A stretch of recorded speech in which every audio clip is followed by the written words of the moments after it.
Yeah, actually, I remember Warudo has a thing, doesn't it? Okay. Okay, I think we're okay. Steam didn't start with my computer. That is weird. All right. Let's see if we're up and running now.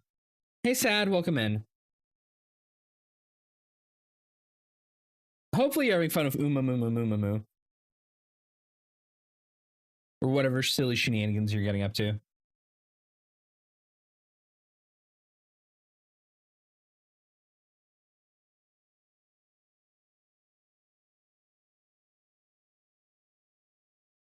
Hold on, please bear with me. The races have been so mean. I'm sorry, Sad. Yeah, I didn't train long horses for this either, so I'm just not going to do well in this champion meet. See, the issue, Sad, is you have S ranks now. So you're going to be facing S pluses and SSs. It is not going to be advantageous for you. All right.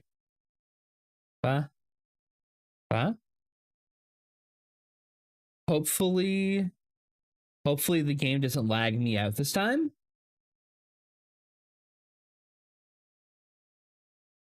Yeah.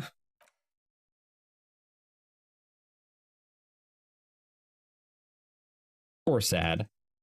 All right. Yeah, last time, if you were here 5 minutes ago, I started the stream, I put this on screen, and then I was a slideshow. My frame rate was non-existent. So it looks like it's doing better now. Great, fantastic. I wish it didn't do that in the first place. Run.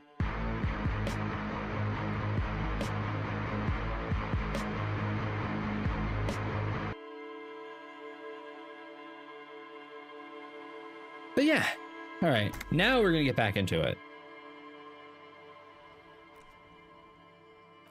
So, to briefly recap last session, hold on, what is X? Why is it loud? Wait, hold on. I need to go here. I don't have a copy of the city map. All right, well, last time at Disco Elysium, we were tasked by our oh so patient partner to get a body off a tree. Wait, I have tips? Wait. Most checks have secret tip. Talking to the right person can reopen a closed check. Aw. We're just gonna run over there.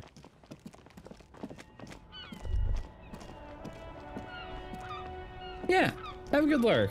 Sorry you raided into me instantly closing my stream, you know. I'm pretty sure time doesn't move unless we interact with stuff. So, this button? No. What's the sprint button, damn it? Maybe there isn't one. So, that kid's a little shit. The kid hiding over there is a little shit. And this is a dead body.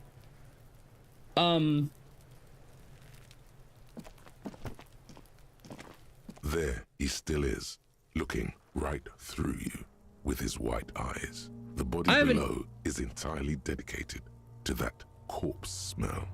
Emitting it is all it does now.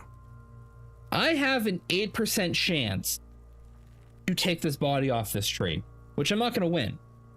So I cannot continue at my current state. I cannot continue my investigation because I can't get the body off the tree. So we're going to find a new and interesting way to go about our problems by talking with literally everybody else and hoping somebody else has a solution, because I don't.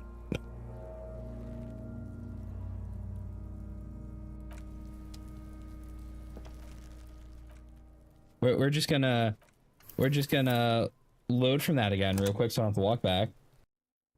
Yeah, have a good lurk, Harb. So ideally, somebody somewhere is gonna tell us how to get this fucking body off the tree. Or we accept that our stat allocation's shit and we have to restart the game. I'm gonna stick to poke the body. Yeah. This is one of those things I was keenly aware of with the game before starting it, was there's a small chance my stat allocation's gonna brick my run. And I might have to do better. I feel like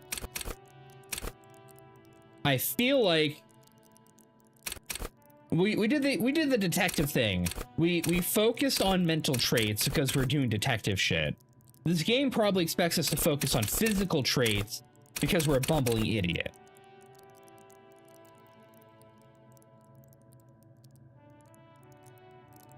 And without the physical traits, we can't use any of the tools we're collecting or do anything in the first place. So we're gonna have to figure this one out. Hey Mochi, welcome in. We're gonna talk to this guy. A couple of indicator lights are missing from this control panel. Loose wires dangle from the now vacant holes. In the middle is a lever. Beneath it, a small metal plaque. This panel usually closes the water lock, turning it into a bridge that lets you cross the canal. But there's a crashed Samaran Butter sign in the way. Pulling the lever probably won't do anything. So I'm gonna pull it. Pull the lever all the way up until the metal clicks against the contact pins. You hear a soft clunk. Then, nothing happens. Push it harder. Nothing happens. A cold gust of wind blowing in from the sea interrupts the silence of the situation. Yeah, Kitsuragi. The spring brings the lever back to its original position. You still need to close the water lock to get across the canal. Some other way. Wasn't there a sign over there saying functionality will be restored on Wednesday morning? Is this a time-gated check? All right. Welcome back, officers. First things first. What are you doing here, man on the water? My friend Barry the Butcher is stuck on the other side of the waterlock. I'm keeping him company and eating his salami. From the corner of your eye, you see a man in a yellow shirt and grey overalls waving at you from across the canal. He seems disappointed about the wreckage on the waterlock and the salami. Yeah, I'd be disappointed Very about good salami too. stuff. Anything I can do for you, officer? Do you know what caused this wreckage? Points at smashed I wasn't billboard. here to witness it, but those look like tire tracks on that sign. Weird, huh? Then again, plenty of daredevil drivers in Revachol. You telling me somebody jumped a vehicle and hit the sign? What? The words "daredevil driver" sound ominous to you. Yeah, I bet they do. Too bad it also takes a year and a day to repair anything around here, especially a waterlock. The rest of the coast is closed off till then. What's with the lever that does It's supposed nothing? to operate the waterlock, but as noted, it's all junk right now. Disabled because of the blockage.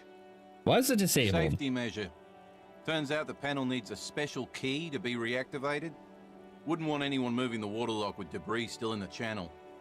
Huh. It'll be restarted on Wednesday morning. You want to do the honors when the time comes? Do I ever not enthusiastically? Just drop in on Wednesday if you want to see the waterlock at work. They say the canal crew will be here at 7:15. The coast Okay. part of the map is inaccessible until the third day. Okay. Can I have some of that Sure salami? thing. Woo. It is salty. It is savory. It is chewy. The hangover only makes the salami more tasty.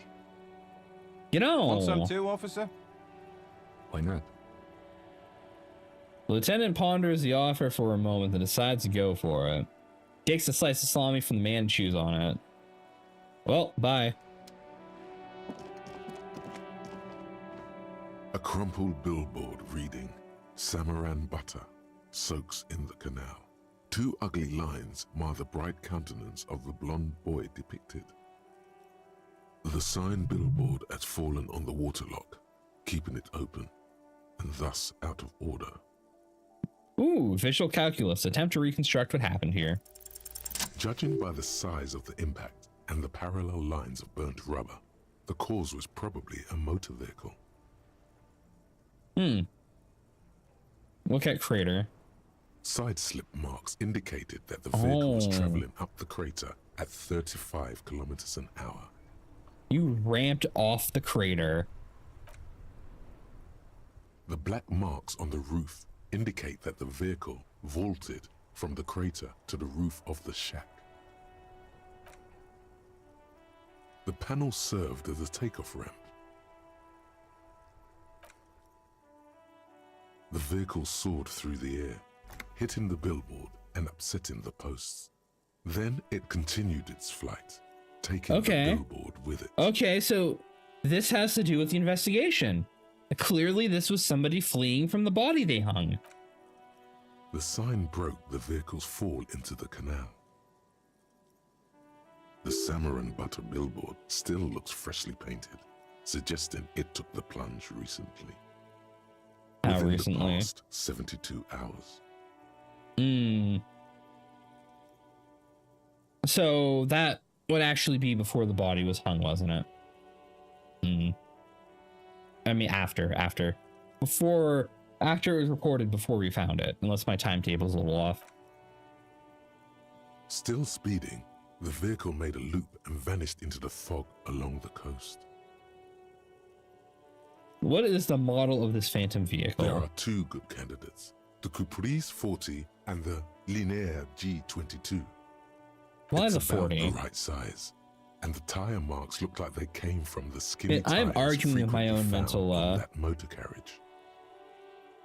Oh, I'm lagging again. The Caprice 40 is a very popular model, with bank clerks, topping pie delivery drivers, secondary school teachers, cops, strippers dressed as cops, undressed strippers. Very sturdy but light motor carriage. More likely than most to survive that jump. The Linear G22 is not a particularly popular model due to its peculiar proportions, which the manufacturer's design team probably thought about for too long. You'd have to follow the tracks to be sure. The Yeah, I think we're done lieutenant here. looks on, waiting for you to wrap up your analysis. Oh, he wants to talk to me. All right. I'm gonna do myself a favor real quick. We are going to cut down the anti-aliasing just a tad. Actually, shader quality. I don't want to lower any of this, honestly.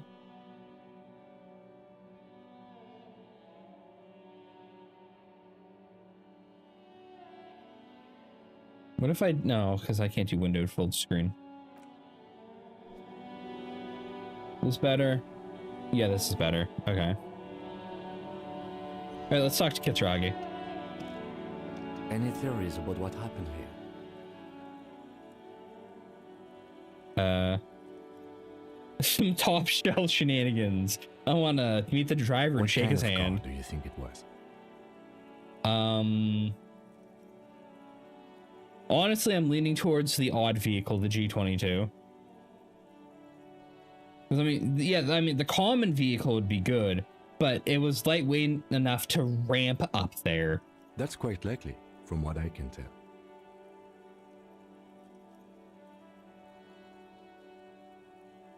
Yeah, I have no clue who could have been. I've not met anybody with a We car are yet. traffic cops. Should we get back to the murder? Maybe we should bring this driver to justice. If we must. I'm not expecting him to get far with this, the lieutenant consoles himself. Damn.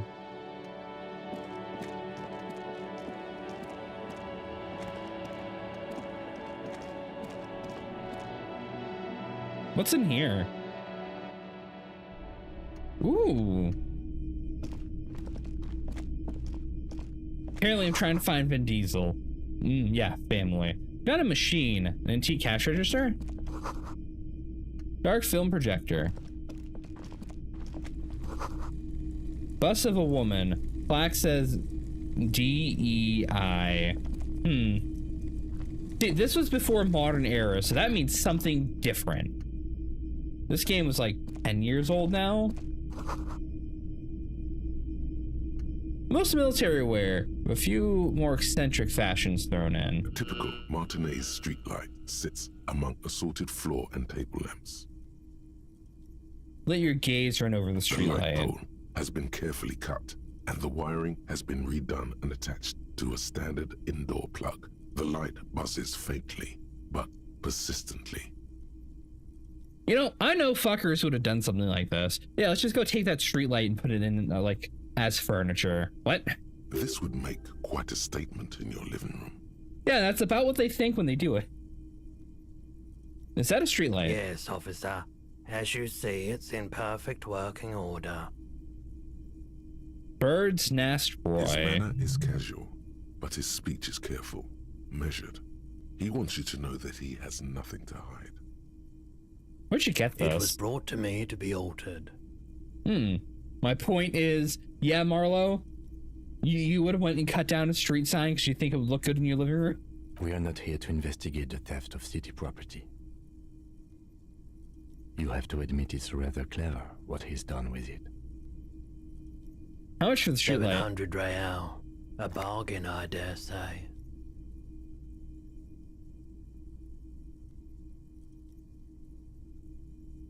Even taking into account the risk of obtaining the light, that seems a bit There's steep. also the matter of rewiring.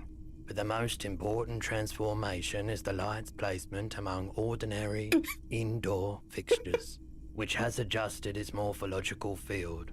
The light became suitable for use inside the home just a few days ago. Hold on.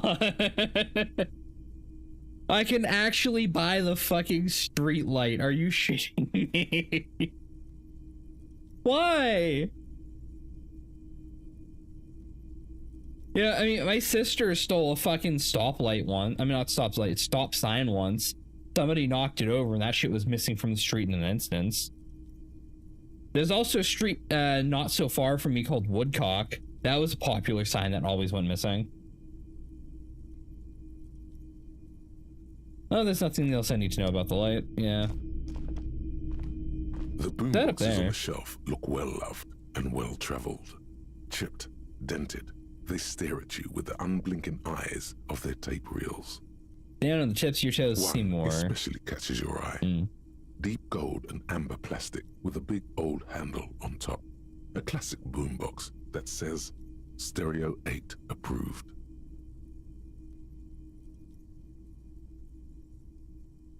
Yeah, Marlo. Huh. I wonder why we can't find our way to this street. Marlo's like, I didn't do it. This is you. Golden orange. A sunset suite. Oh yes, is my Inland Empire gonna tell me that I require this Just make jukebox? sure it works before you buy it. Yeah, I'll keep a Stereo 8 approved The machine here. Harman Welsh W2. Made in Vespa. Designed in Seoul. Plays all reel-to-reel formats. 2mm, 8mm, 12mm. It's even got a little radio in there. It'll set you back 12 real. What I really want to know is could this come in handy in my police work? If police work means playing tapes, sure. You can use it for that. Or any other time you'd need to play a tape. You know, that's real just reverse dad joke energy. I can't find the street. Hands your dad the sign. What? So I think I need, okay, so I would need this to play, I believe I have a tape in my evidence. Hold on. Okay, hold on. I don't know where it is. I have a tape in my evidence somewhere. Sure, it's in working order. Absolutely. I've tested each one myself with recordings of speech, found sounds and music from a variety of genres, even though I don't really like music. Man, Roy, you're kind of a letdown. What's over here? You see rows of toy soldiers guarding the rest of the trinkets displayed on the table. Some on horseback, others My in orange rags, soda. others yet in bright blue uniforms. All are stern and unyielding in their duty. Try to find something pretty and cool here, then use it to win her back.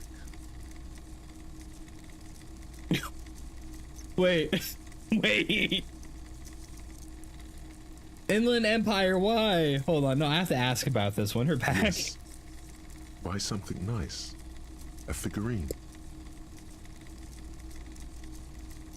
Ah, yes, the detective's, wife troubles, of course. The breakup the alcoholic detective is actively going through right now as you're trying to do this. That you don't remember. But, you know, it's there, apparently. Inspect the knight on horseback. Men on big horses, clad in lamella armor and carrying flintlocks. The kind that would mow down a line of enemy soldiers in the blink of an eye. But who are they? Franco-Nigerian knights. I used to be very serious about these guys. The knights or the figurines? Do you play Disco Elysium's version of Warhammer? A long time ago. Inspect the blue They're uniforms. not all blue. These figurines also wear gold coats and caps, complemented by orange trousers. They are variously posed, wielding swords and rifles with bayonets. Yeah, looks like that This guy. is what the loyalists looked like, yes, at first. Then they wised up and got camouflage. What exactly Which are one? these? Ah, royalist soldiers from the time of the Revolution. The uniforms are painted a bit too brightly, I suppose. Inspect the figurines and rags. This set of soldiers isn't meant to look impressive. A few have rifles, but most of them carry pistols. Some even shovels and tall sticks. Are these even You're soldiers? probably talking about the revolutionaries, yes? Yes, they are soldiers, revolutionary soldiers. I think their poverty has been exaggerated for effect. When you place them next to the royalists, it doesn't seem like they could possibly win.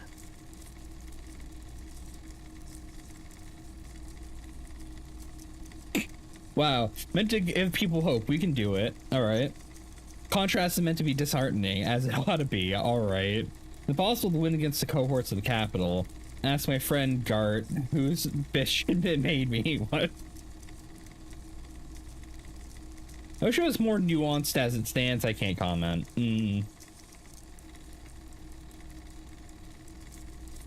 Man, these options are all over the place. All right.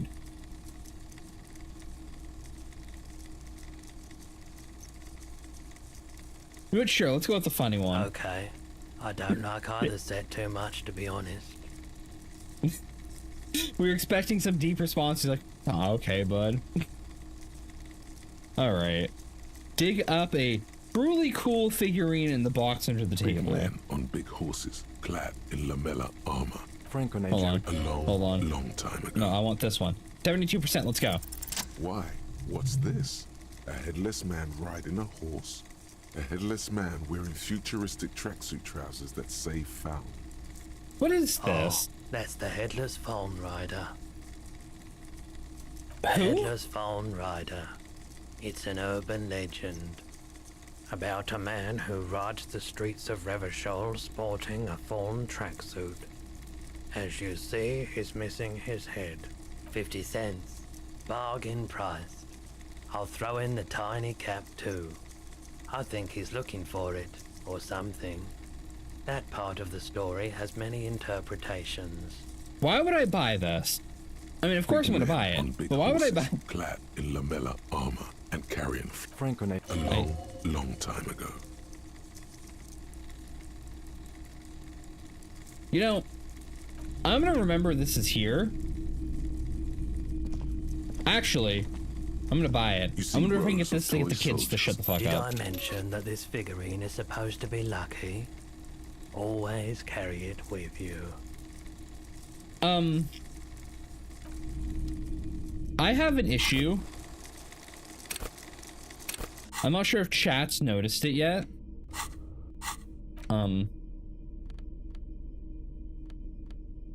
Dock worker shift card. Yeah, I did steal that, didn't I?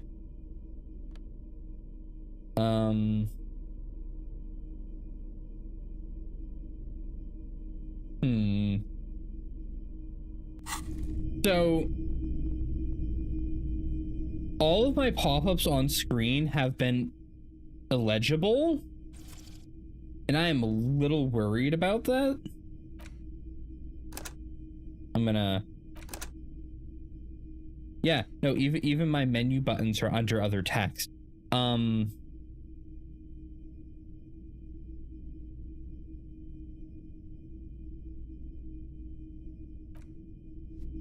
Hold on. Something's wrong. Something is wrong with my game.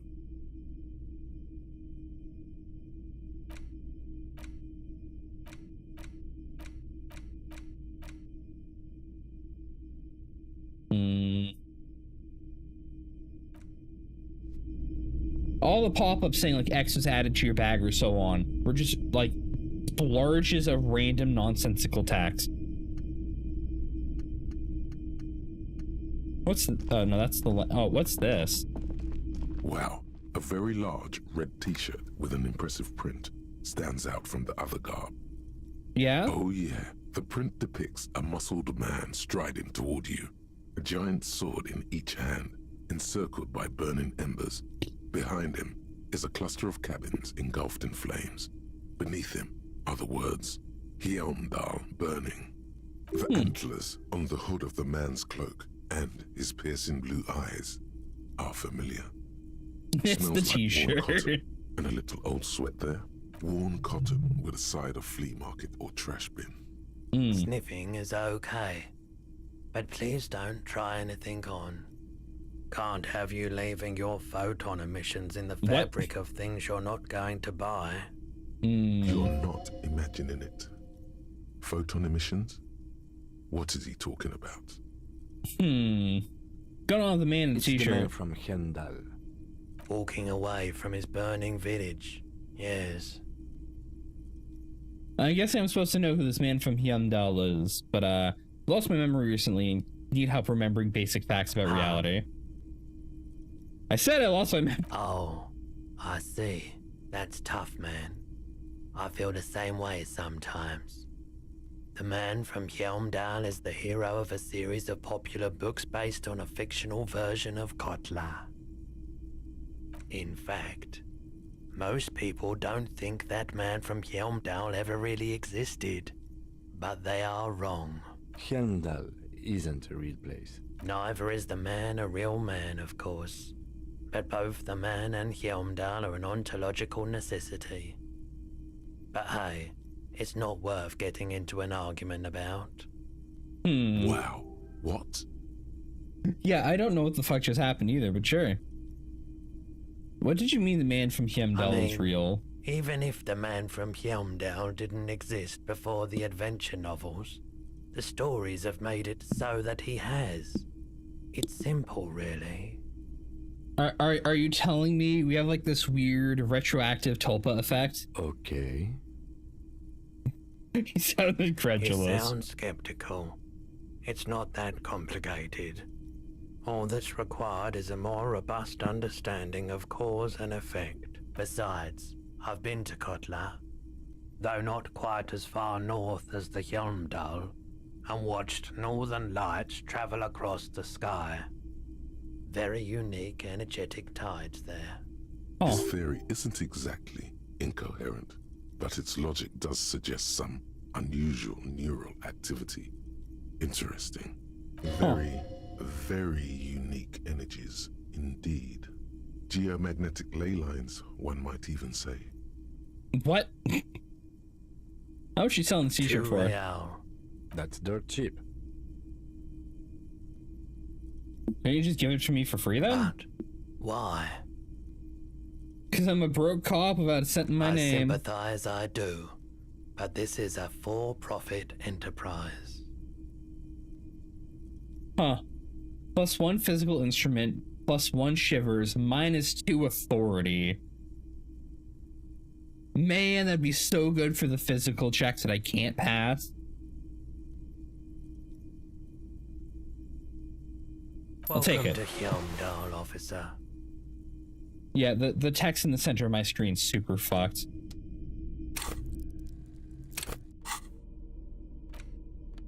Alright, so this adds 1 to physical instrument, but this adds 1 to physical instrument and 1 to shivers. But I can wear this when I'm trying to do physical checks.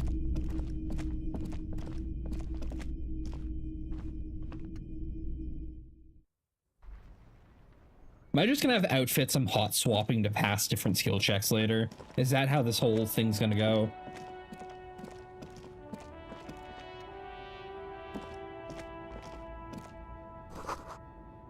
Helpline to the company that controls the drawbridge. Alright. Hot air rises up from the sewer. Sour, acidic, and strangely comforting. Trash can.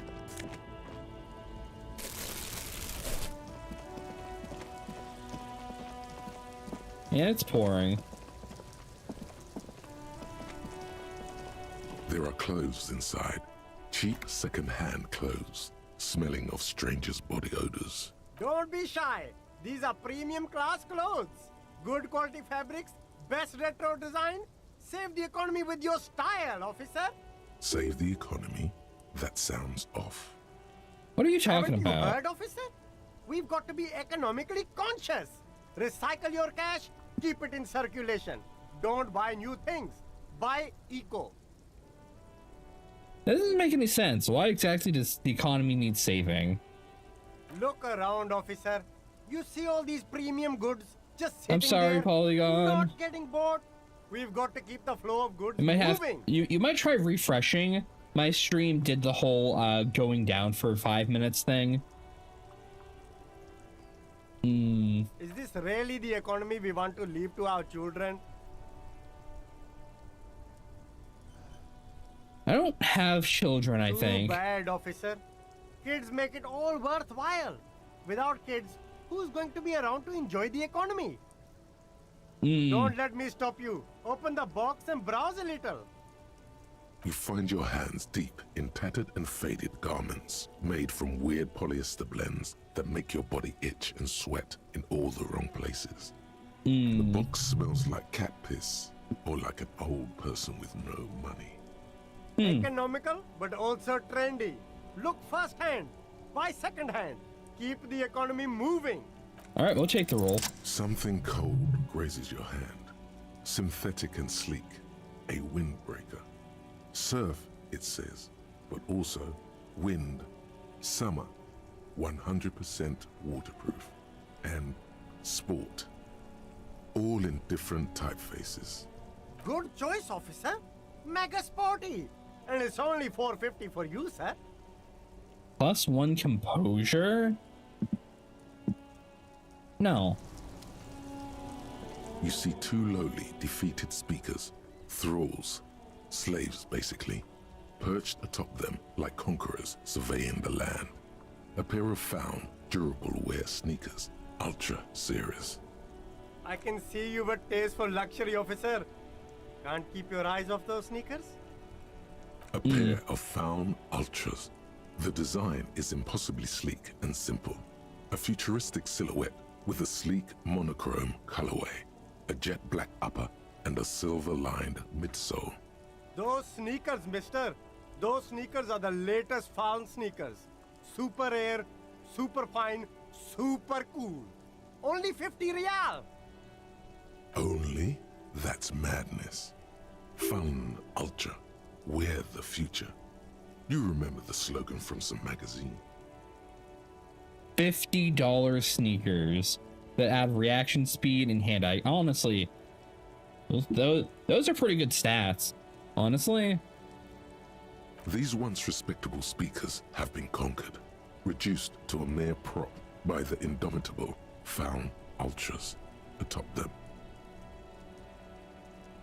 A small heat emboss on the veneer reads, Solidarity Aid from the People's Republic of Samara. The speakers themselves don't seem to display any magical qualities. Huh. No, don't look at the speakers, officer. Look at the sneakers. The What about sneakers the- are the stars here. What about the speakers, though? Does anybody want those These, speakers? officer? These speakers are Samaran garbage. I'm ashamed to even use them for props. Don't waste your time on them. Samaran trash? That sounds like they're from the Samaran People's Republic, produced under the dictatorship of the proletariat. Can I just buy the sad Concord Cimarron speakers? No way, officer! These aren't for sale. They're bad speakers. Low-fi socialist junk.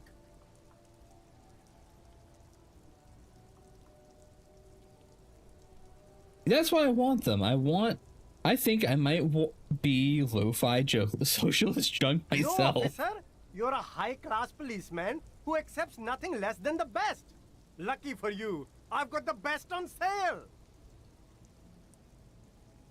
Wait, what if I do deserve more than a low spy? Wait, no, hold on.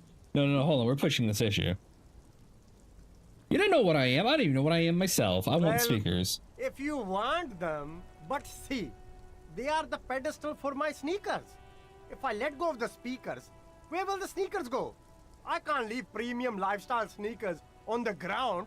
If, on the other hand, you wanted to buy the sneakers too, I could maybe throw in the speakers for little extra. 50 cents? Damn. So you have to buy the sneakers first. Damn. You know, maybe I'll remember that I want the speakers later. Yeah, I don't know what is going on with the text in this game. I'm gonna restart the game. Hold on. Sorry. Something is breaking. Hold on. I don't know why it's doing this.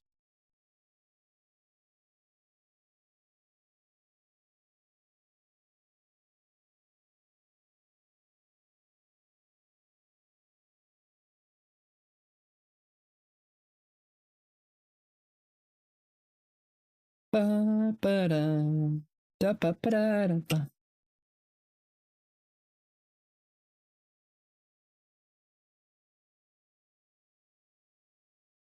All right. That was weird. That was weird. I know it's on purpose. I was thinking for like 2 seconds, like, oh, is this wrong because I don't know what it actually says? No, I remember what that's supposed to say.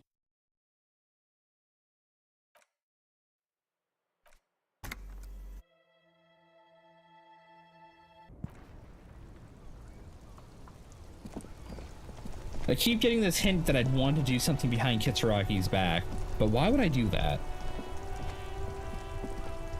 Inside, you see a set of steering levers, a radio microphone, a pull-out toolbox, and the soft glow of the fuel preheater gauge.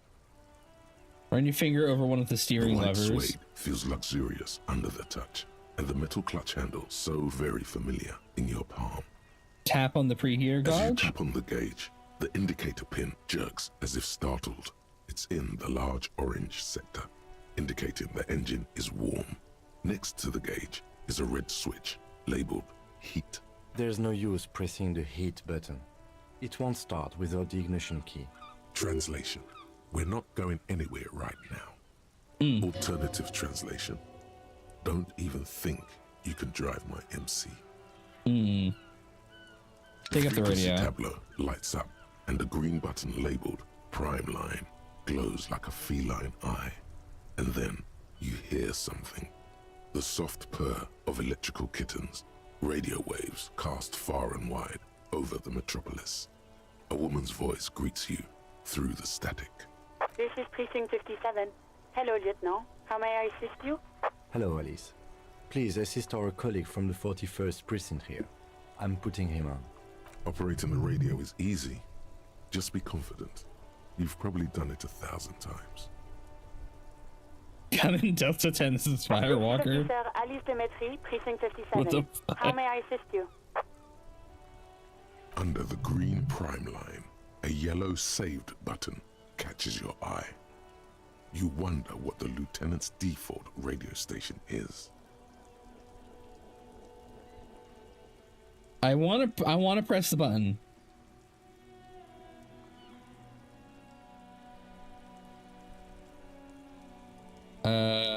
Ignore Alice and press the button. It's DJ Mesh and Felicio, and you're listening to Street Freaks FM, bringing you the hottest, the Kitsuragi, the most vulgar.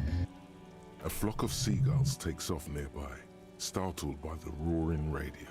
Right away, the lieutenant reaches into the cabin and turns off the radio. He's not looking at you, as he says. Someone must have been messing with the radio, or maybe picked up a random frequency. You wanted a prime line, right?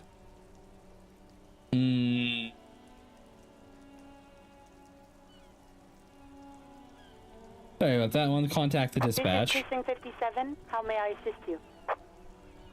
I want you to connect me to a citizen, a civilian, Sylvie. We have reported murder. Of course. What is the number, officer? Kim, didn't Gert give you Sylvie's number? Yes, hold on. Her number is 005 1944 298. Received. Hold on, officer.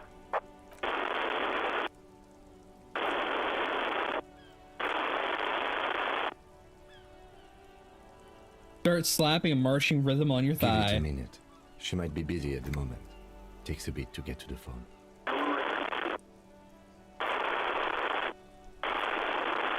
Officer, I have Sylvie Malaika on the line for you. Yes, hello? There we go.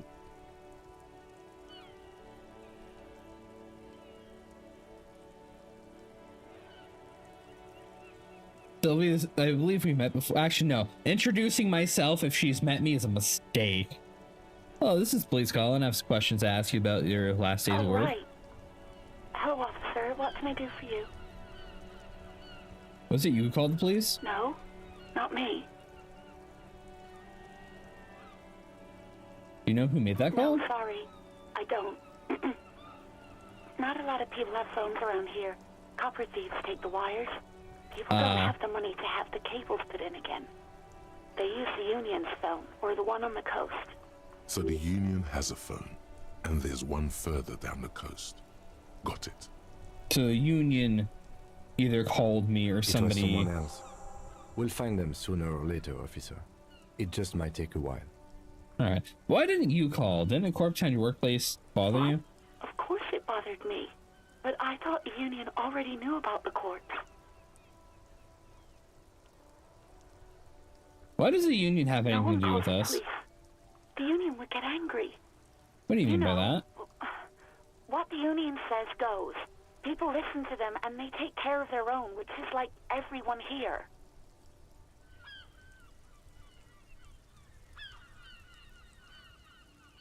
Yeah, you know, I'm gonna push this. Hold on. Tell me. Yeah, you're not here. Fuck you. Hold on. Tell me, why exactly did you let a corpse hang in your own backyard for weeks instead of calling us? I didn't want to get in trouble with the others. Push her further. Show her the error of her ways. What The others? other people who live around here. Local people, I didn't want trouble. What You trouble? don't live here. You don't understand. Squealing is frowned upon here. Everything is dealt with, well, by the Union, internally. Please, I just didn't want any trouble. Let me get this straight. You ignored the law to save your own skin. I didn't know I had to report it. I thought someone would take him down eventually.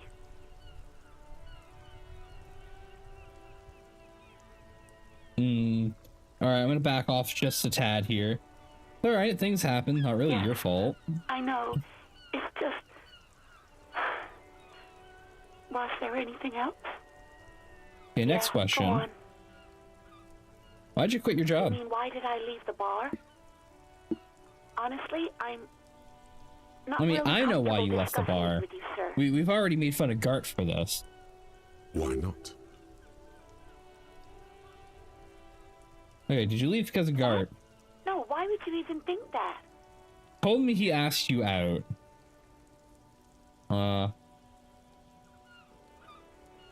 Yeah, I'm gonna go with the first one. Please, don't bring Gart into this. It's none of your business. God, why can't you just mind your own business? She mutters.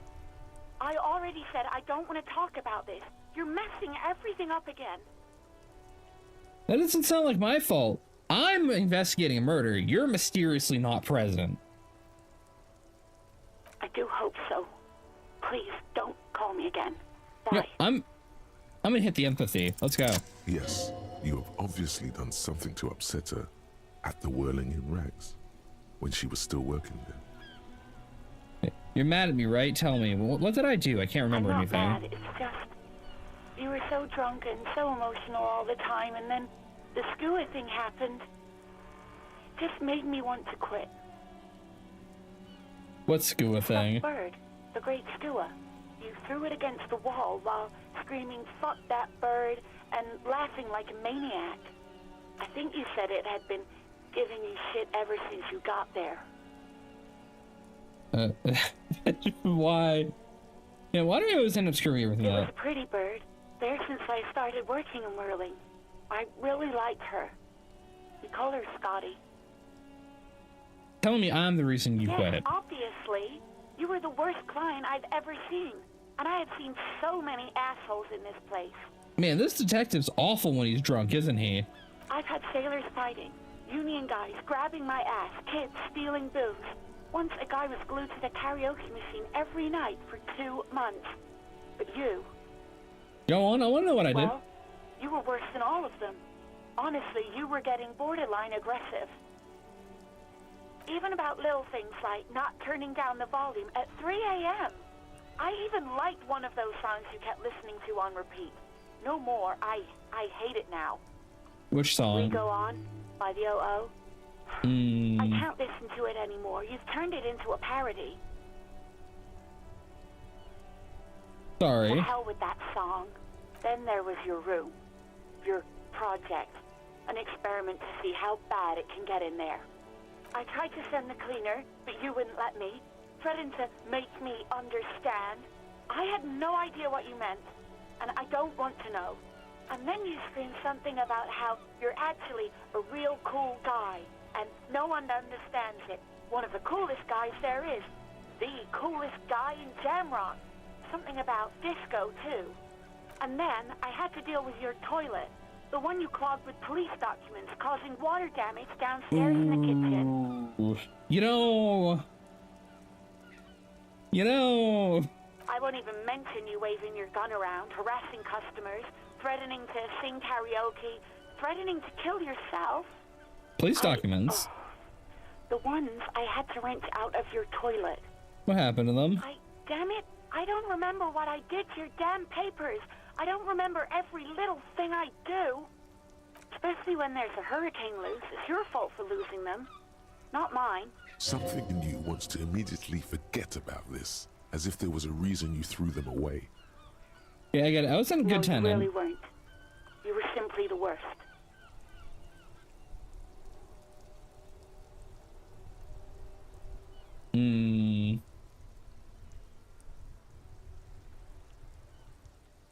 Yeah, why are some of these just asshole responses? Like, is there a benefit to playing the detective as a dick, or like, what the fuck?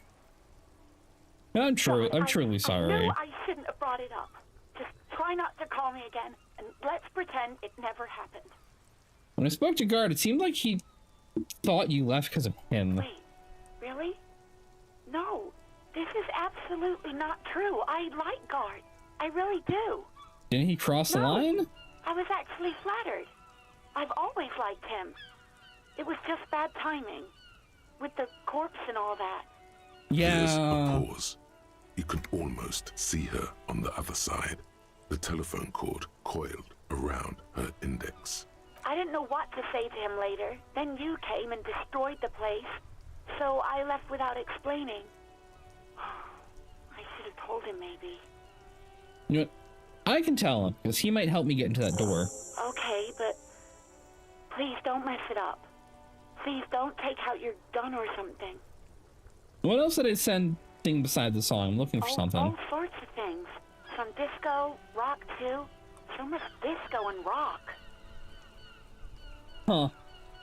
Man, he's really a big fan of disco, isn't he? This is almost like this is his Disco Elysium. I mean, what? Were they singing The Smallest Church in St. Sands? Yeah, that's the one you like to sing along to the most. The later it got, the more that one came on. Interesting. You still have to find a copy, though, before you can blast it. Huh. Well, thank you for talking to me. Take care. A sigh of relief on the other end of the radio. Wordless, the call breaks. Then, the already familiar voice. Anything else I can help you with, officer? You connect me to the 41st precinct. There's something I need to report. Just a second, officer. Yeah, the text is still fucked up. I don't know why. I'm just glad it's not the text I have to read. 10-2, 10-5. This is 41st. Come in. Over. A scrawny old man sits in a dusty cubicle, smoking, with a large white rectangle sewn on his vest. In front of him is a box-shaped apparatus with an array of wires and antennas. The radio switchboard. The man uses relay code. You got this. You're a cop, and cops know relay code. 10-4, Station 41. I've got an urgent business. 10-4, message received. 10-5, relay message.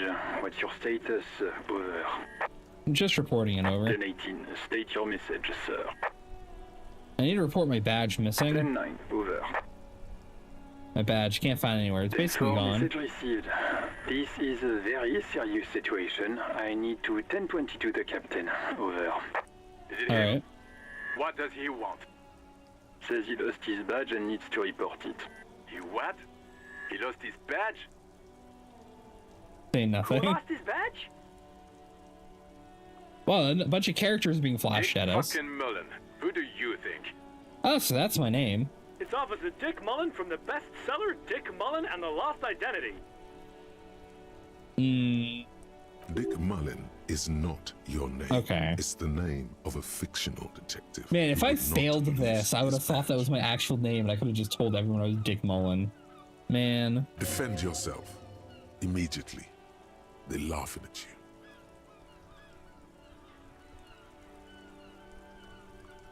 Can we move on? I just want to get reporting it done So, with. I hear you, officer. I'm just going to make a note here that you are in pursuit of your misplaced badge. Over. Fuck me. Mac, come here. You've got to hear this. Dick Mullen lost his badge. What's going on? Super Cop here lost his badge. He lost his what now? His badge. He lost his goddamn fucking badge.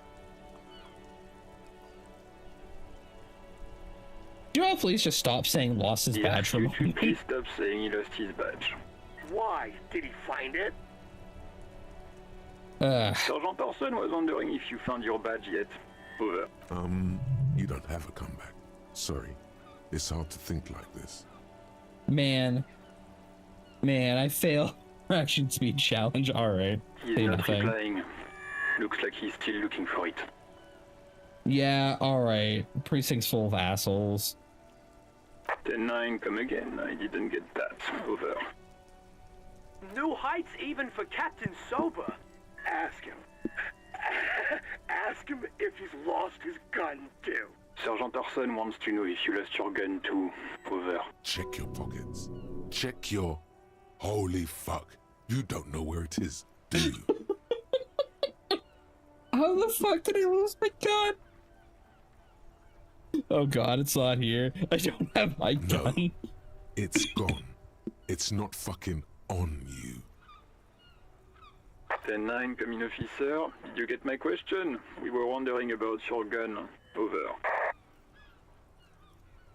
Convince them that I didn't lose my gun. Oh no. Lying. Okay, I over the pass. phone, it's easy. Just say it like it's the truth. And then it becomes it. Oh, of course I didn't lose my gun. Thank God for that. That would have been a nightmare. I don't even want to imagine the poor prick who has to relay that kind of news to the captain. Losing his badge is bad enough.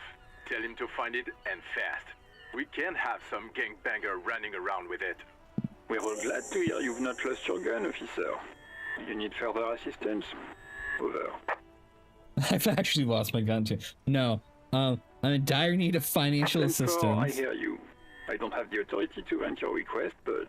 What does he want now? He's asking for money. Is he fucking kidding? I don't think he is. Don't give that asshole anything. He's just gonna drink it all. Right. That's a negative on the additional funds, sir. Over. Please, I'm begging you. I don't know if the place sleeps tonight. He says he's in trouble. Doesn't have a place to sleep. Well, I guess he'd better crack the case before sundown then. Vigmar said...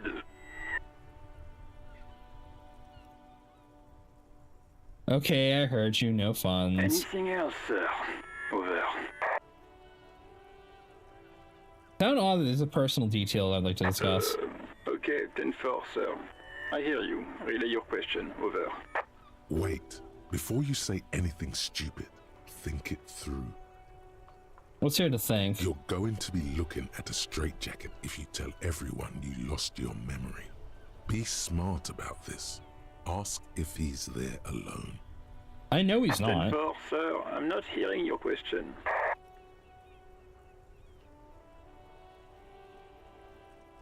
I want to know if you got my badge's description right in your report. Just read it to me. No.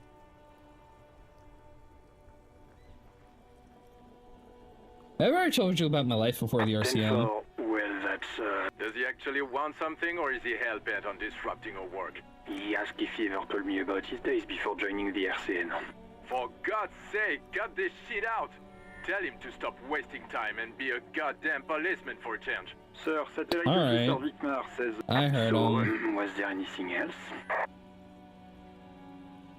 want to know if you got my badge description right in your report. Can you read me the name, rank, date of birth? What is it? He wants to verify the information on his badge. But of course, it says Dick Mullen, High General of the Revacholian Cavalry Force. Tell him to stop wasting time. What do you need, sir? Over. Alright, you're all Understood, useless. sir. Over. Yeah, Over. yeah. 10-10. Over and out.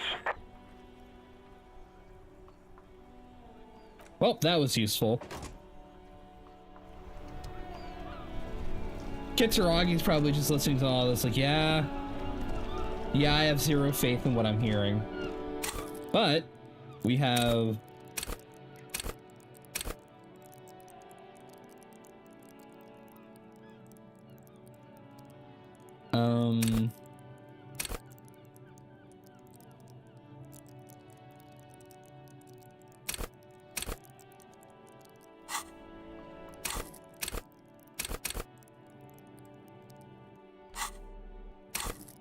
can I not actually level anything up?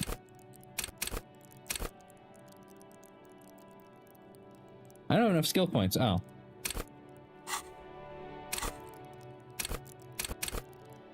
Okay. Well, shit. I thought one of those messages was I leveled up. I guess those were I gained skill points.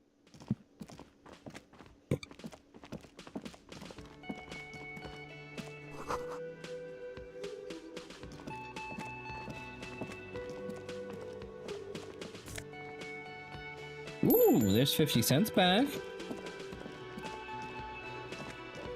Can I help you?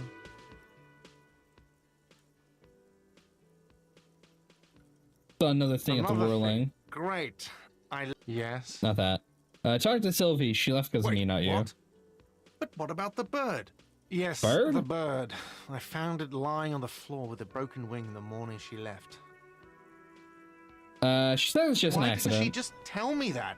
I don't care about stuffed birds. I care about my employees. All right. Did she say anything else about me, you know? Did she say anything about me?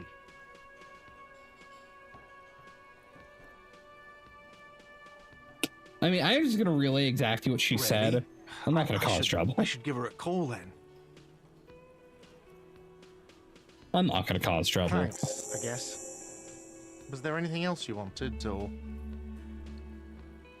By the way, I'm gonna sing karaoke here. Absolutely out. Absolutely in the question. First we find a sad banger. Then we sing this place to shit. Your body is ready, sire. I'm not gonna ask him for a drink.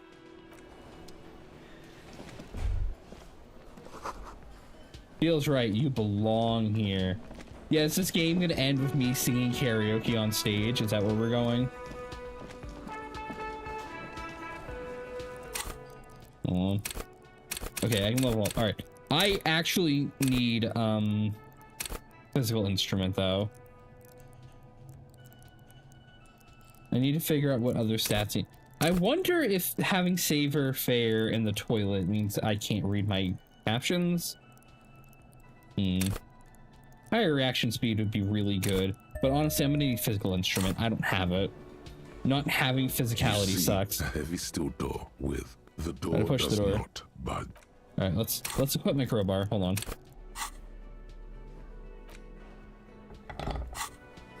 You see the old cobalt paint. It leads to a... You see ahead. Can't actually select the tools in my hands. Damn.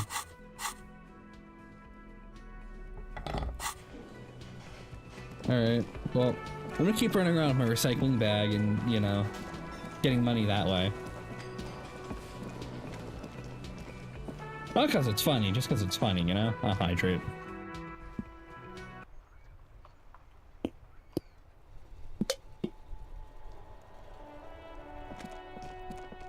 You know, I haven't investigated this. You see a set of tire tracks in the brown slush that covers the plaza mosaic. Kind of vehicle drove through here. Your vision is blurred and you're Actually, having yeah. difficulty Can't believe concentrating thanks to your relentless hangover. The tire tracks were left here by an unknown event that took place some days ago. It's a message written in the language of burnt rubber. Some of that rubber stuck to the tiles right in front of the whirling in rags, and then accelerated straight into the fence, left a hole big enough for the Franco-Nigerian cavalry, according to the cafeteria manager. The driver proceeded to back out of the yard, barely stopping before hitting the adjacent building, before heading south. Must have been in a hurry. Car drove through the fence. You are correct. This is a rather motor carriage-friendly city. Somehow that makes you feel scared. You don't know why. Connected to the case. I'm not sure. There are plenty of traffic accidents waiting to happen in Martinez. With the jam right here on the roundabout, I would keep them separate. Well, this is the car that ramped off the canal to escape the city. You could follow the track south. There seems to be a canal there. See where Is this the same point of departure of the vehicle that crashed into the sign? That's plausible. A similar reckless abandon seems to be in evidence.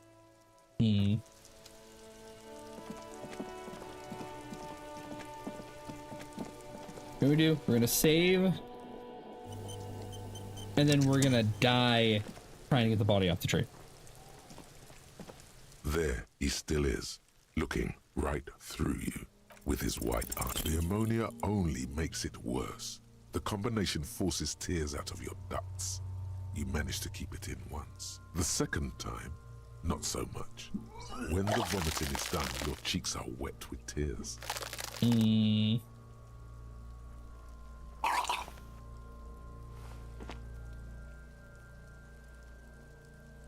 Ammonia didn't help at all. The wind right now. The weight is reassuring, like a crenel on solid fortification. Pat, pat, pat. Fucking patting my I've seen back. strong men turn themselves inside out for hours. You are facing tough odds here. Alcohol withdrawal makes it considerably harder.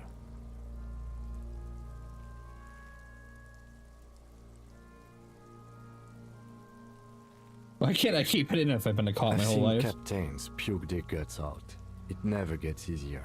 You never get used to the smell. Every Monday is cadaver day. Throw up, investigate. Throw up, initial autopsy. Throw up, bag it. Then drive to the station. Maybe throw up on the way there if you didn't bag the thing tight enough. You seem to be I fine. think I've lost my sense of smell. A white lie. Not being hungover helps too.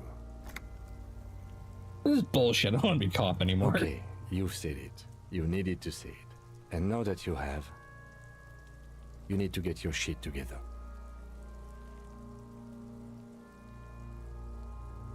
All We should right. go talk to the locals. Find something else to do while the wind changes. It's pretty bad right now. You've gained a thought. When this dialogue is over, go to your thought cabinet and internalize it for special bonuses and effects. Give it half an hour. Get yourself together. Then come back and have another go. Huh. I didn't actually lose health for doing that. I am surprised. But volumetric shit compressor. Your shit is apart, and it's rather unbecoming of a cop and a human being. It is the opposite of it's supposed to be together, compressed in a small area to achieve a solid level of shit compression. Squeeze your butt for 30 minutes. Do something similar with the two hemispheres of your brain. Talk to people. Maybe that'll help. I'm internalizing getting my shit together. There are several footprints in the mud.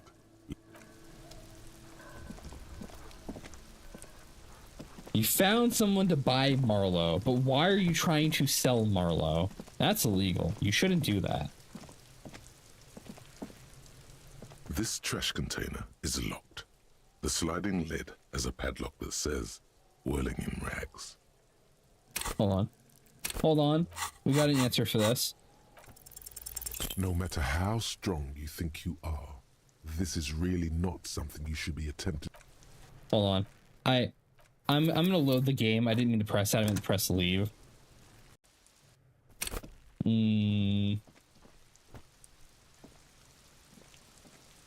There, he's still. He's about to blow! Cop's gonna... Active decay. He's about to blow! Cop's gonna... The second time, not so much. When the vomiting is done, your cheeks are wet with tears. Yeah. Sorry, chat. We gotta sit through this one more time.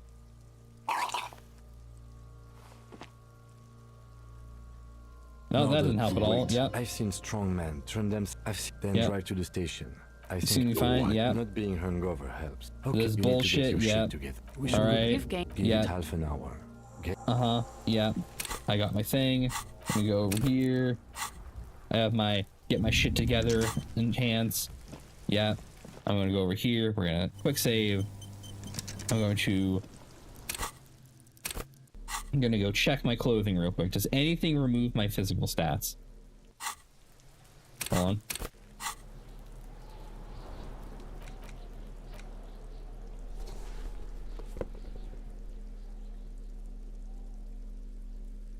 Nothing is negative physical, right?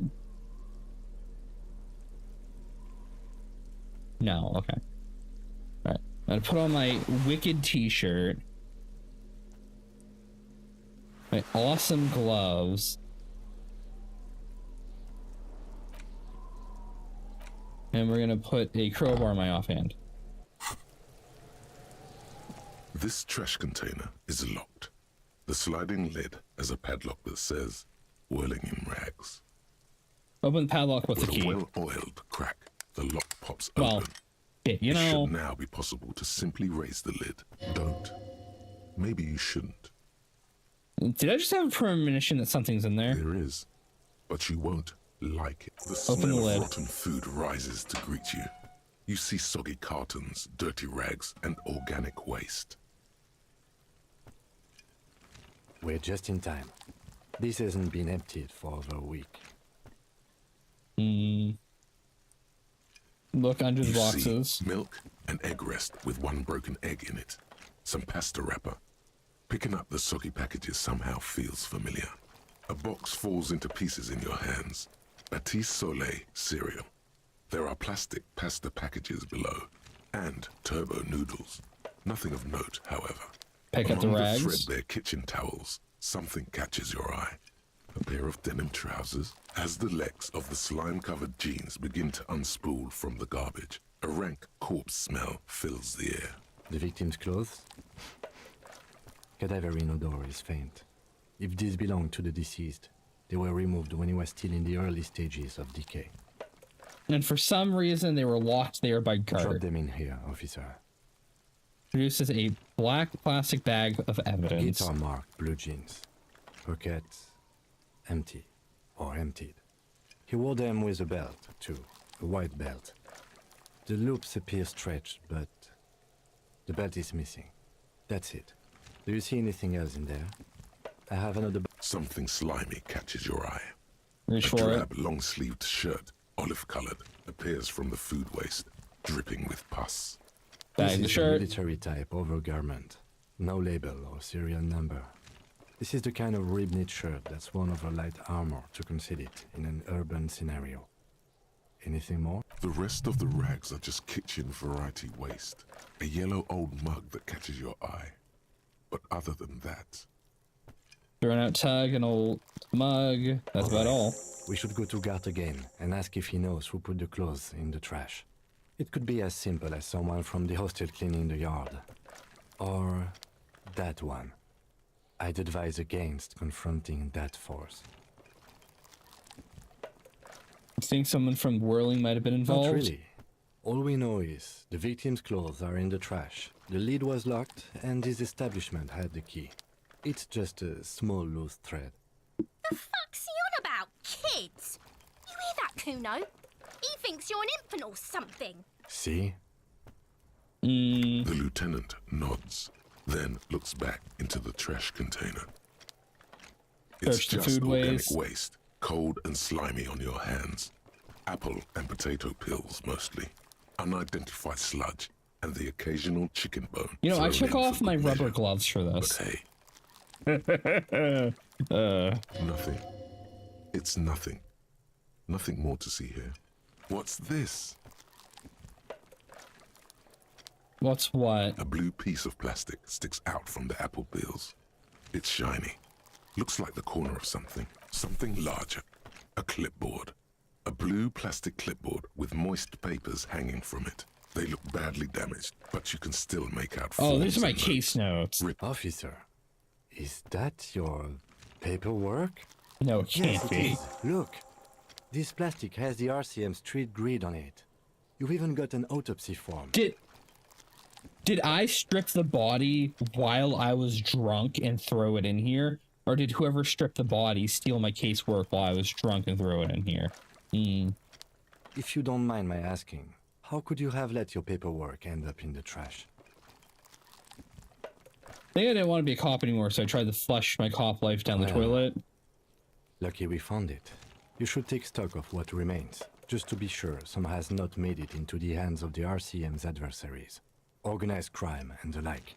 There Yeah, I'll might do have been that. police secrets in your notes. It would also not hurt to start taking notes on the case. Now, tell me what your eagle eyes see. Or are we finished? Some items, such as the ledger you found, are interactable. Go to your The mug. inventory.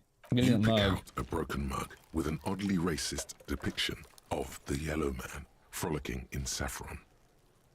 And Only antique? in its social sensibility. Take the mug. You've acquired an interactable item. The container Close the lid. sounds a muffled gong. That's one thing off the list. I think we got it all.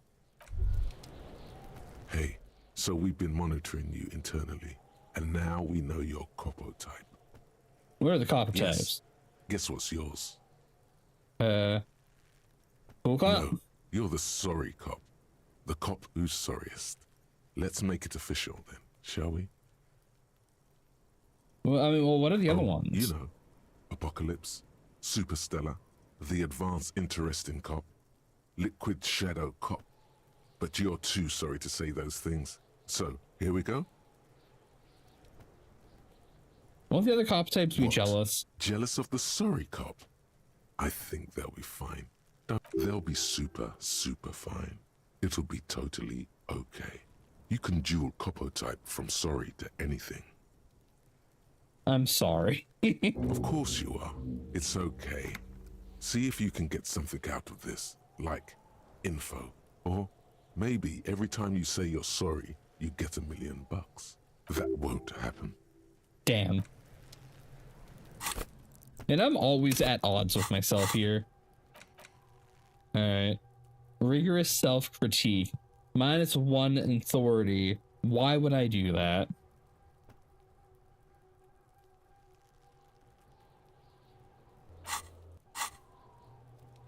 I feel like these negatives actually have something positive hidden on them.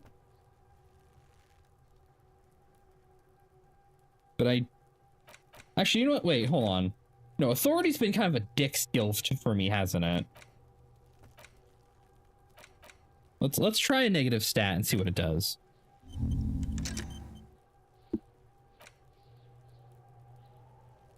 We need to become the Liquid Shadow Cop. Ah, yes, we need to be edgy.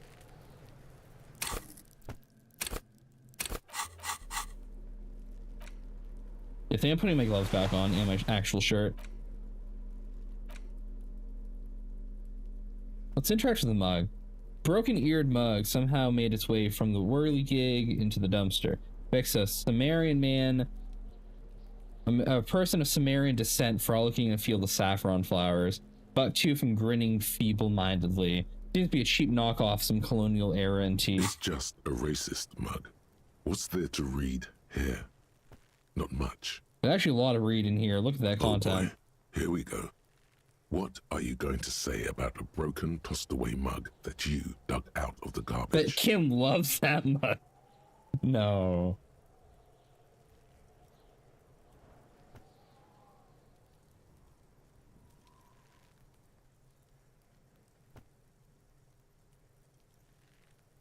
The mug is useful. By denouncing it, I can earn political capital to mark my badass hustling.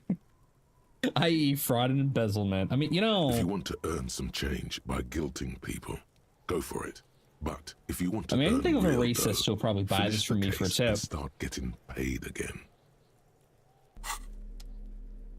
That aside, though, I have my damaged ledger with a banana peel on it. Found in the trash. A pitiful cabbage of white and yellow papers hanging from plastic board, barely held together by a metal clip.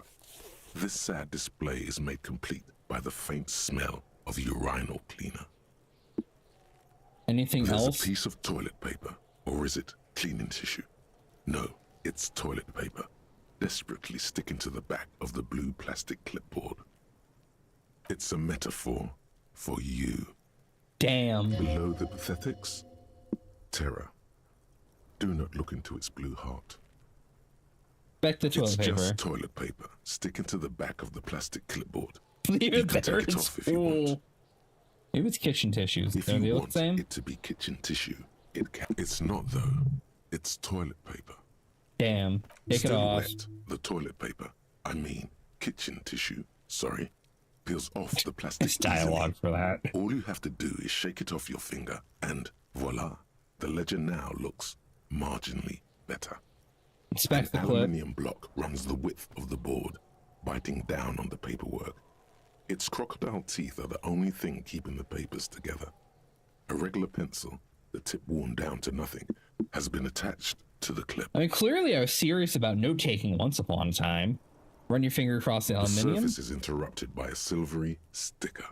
It's rectangular, sparkling with iridescence. You don't know how you didn't notice it before.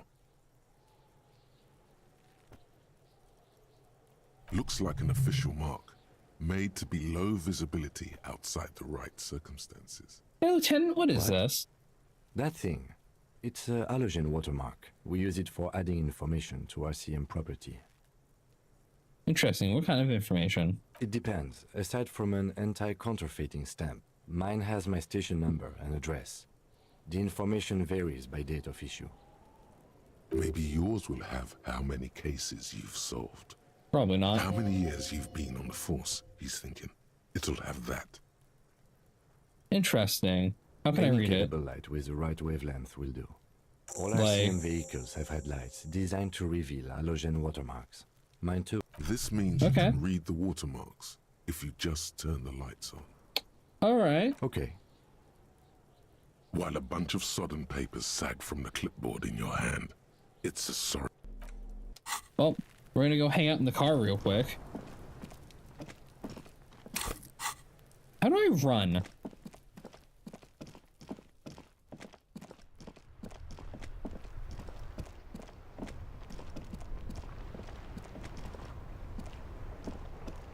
Inside, you see a set of steering levers, a radio microphone, a pull-out toolbox, and... Kim, how do I turn the headlights? Right. Ready? I turn, you press start. It's next to the I do need the headlights. The dashboard lights up with orange glow. The Raspberry page jumps, and the engine of the Caprice Canelo comes to life with a whiny growl. Hold on, my mic's pointed a little too far up. I'm gonna point it down just tag, so I'm chilling over here. And not like directly in front of my mic. You know? You know. Oh, no, I don't have the keys. He has the keys and wasn't letting me turn his car on. Like a leopard waking from its sleep, yawning and roaring at the same time. The lights unfold with a little click, casting electrical light onto the ground before the vehicle. There you go. I'll turn them off from the remote once you're done. We just need to stand in front of the machine now. The headlights are designed to reveal secrets in the paperwork. That is wild. As you hold your ledger's clip under the headlamp, an iridescent hologram appears. A street grid and the veins of a great river. A familiar sensation washes over you. There she is. Revachol West. There's a note of pride in the lieutenant's voice. Around the borders of the watermark are dozens, no, hundreds of micro perforations. Looking at the look at the street, shimmering street. The rectangular watermark is overlaid with the logo of the RCM, and yet the major arteries of Revachol are all recognizable. They shimmer in the Kanema's headlights. Wait, look around, yeah. Brazenly darts past you and disappears amongst the stopped lorries. In the distance, a child somewhere shrieks. A woman reprimands her in a voice no quieter than the child's cry. Ah, Martinez. Where are we on this map? Let me see. Right here. Its finger near the top of the map, segment of the coast jutting out into the ocean. Seems nice. It does not. Look at the perforations. There are many of them, and they are divided into 3 separate rows. Tally up the rows. The first row has 18 dots. Not bad. Bad for what? You don't even know what it means yet. Well, the next one is the longest. It runs all the way around the border, and then some.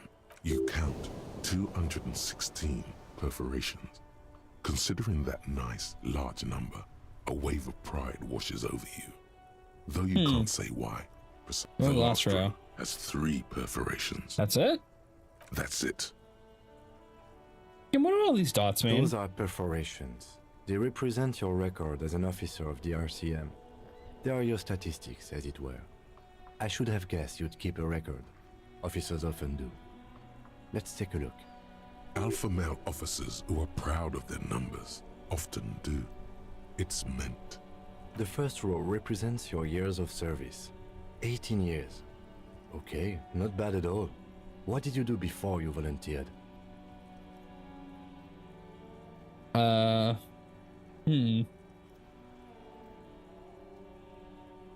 I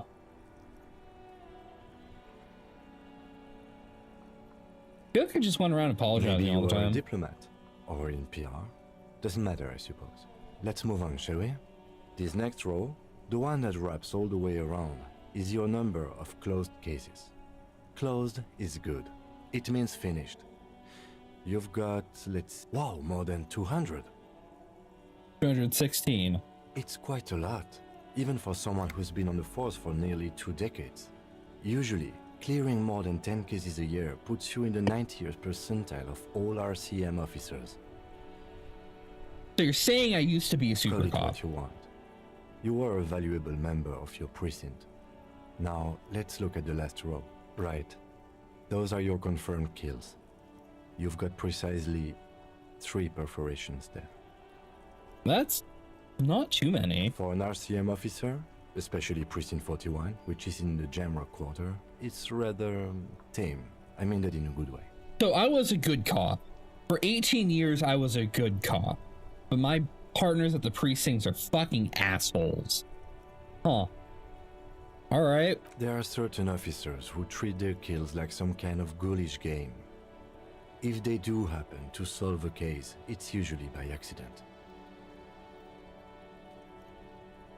Obviously, the lieutenant doesn't think highly of these officers. Well, initially, Kitsuragi had some sort of like pride when meeting me. Like he was looking up to me.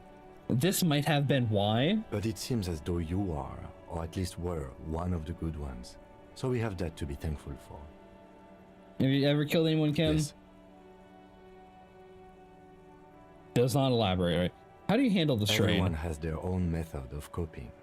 Some more effective, or maybe that's why I'm a drunk. Maybe it was 3 at like one time, and he's just devastated. Personally, I find it helps to keep up a few hobbies. Maybe I should find a hobby. Why not gardening? You've already got the gloves. Fucker. Referencing what I'm wearing. All right. Ernest. Please don't mistake it for a jab. We need to add more marks to the clipboard. Yeah, I mean, you know, one more case closed would be pretty good, Shio. Oh, I mean, you know... Lieutenant nods. Alright, let's go. Right. I'll go turn off the lights. You can now see your statistics. Volumetric shit compressor. My shit together yet? Bizarre scientific news from Revachol West today, where a police officer's shit has been observed at a pressure of around 495 gigadecimals. These metallic hydrogen levels of shit togetherness were thought to exist only at the center of collapsing stars, not law officials. It remains to be seen how long the shit singularity lasts. Oh, endurance check unlocked. Learning cap for endurance raised to 4. Huh. I got my shit together. Alright. And then I can forget to have my shit together and have to relearn it later. I see.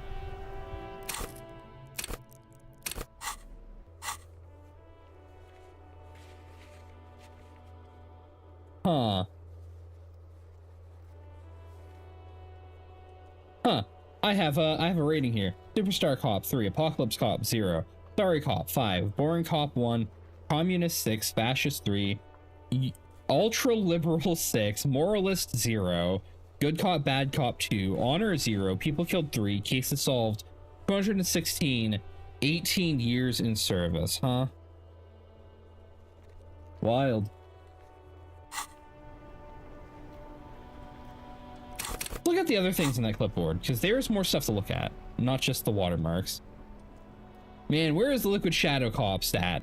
It's the letter you found in the trash. A cabbage of papers hanging from the board, with the permeables drawer inside. It's barely held together by a clip, then made complete by the faint smell of urinal cleaner. Browse the white They're papers. not exactly white. They're yellowed in patches by sunlight and alcohol, and covered in dense blue handwriting. Ink escapes into watercolor patterns, reaching its tendrils across entire pages. The paper itself is checkered, with faint red lines forming short paragraphs. Once in a while, there's a red stamp that exclaims, "Case files commit to paper." The case files themselves are plenty. You count more than 100 sodden, crumpled up, earmarked pages falling apart in your hands. They appear to be sufficiently organized and extremely dense, if mostly illegible. What's in Work, there? strife, poverty, the Jamrock Quarter. These are handwritten logs of investigations dating back to January 51, this year. The exact number is hard to estimate due to missing pages and an odd naming convention. But there are at least 20, maybe 30 cases undertaken, not completed, mind you. It's the middle of March. You have attempted 2 cases a week on average. 2 cases a week, good caseload, Lieutenant. 2 complex cases to undertake is a lot, yes. You really have to push yourself. I would not suggest it, lest you start making mistakes. 2 cases a week appears to have been my load, Lieutenant. I'm not sure I completed That's them, a though. lot. This kind of caseload would explain your solved cases tally on the watermark.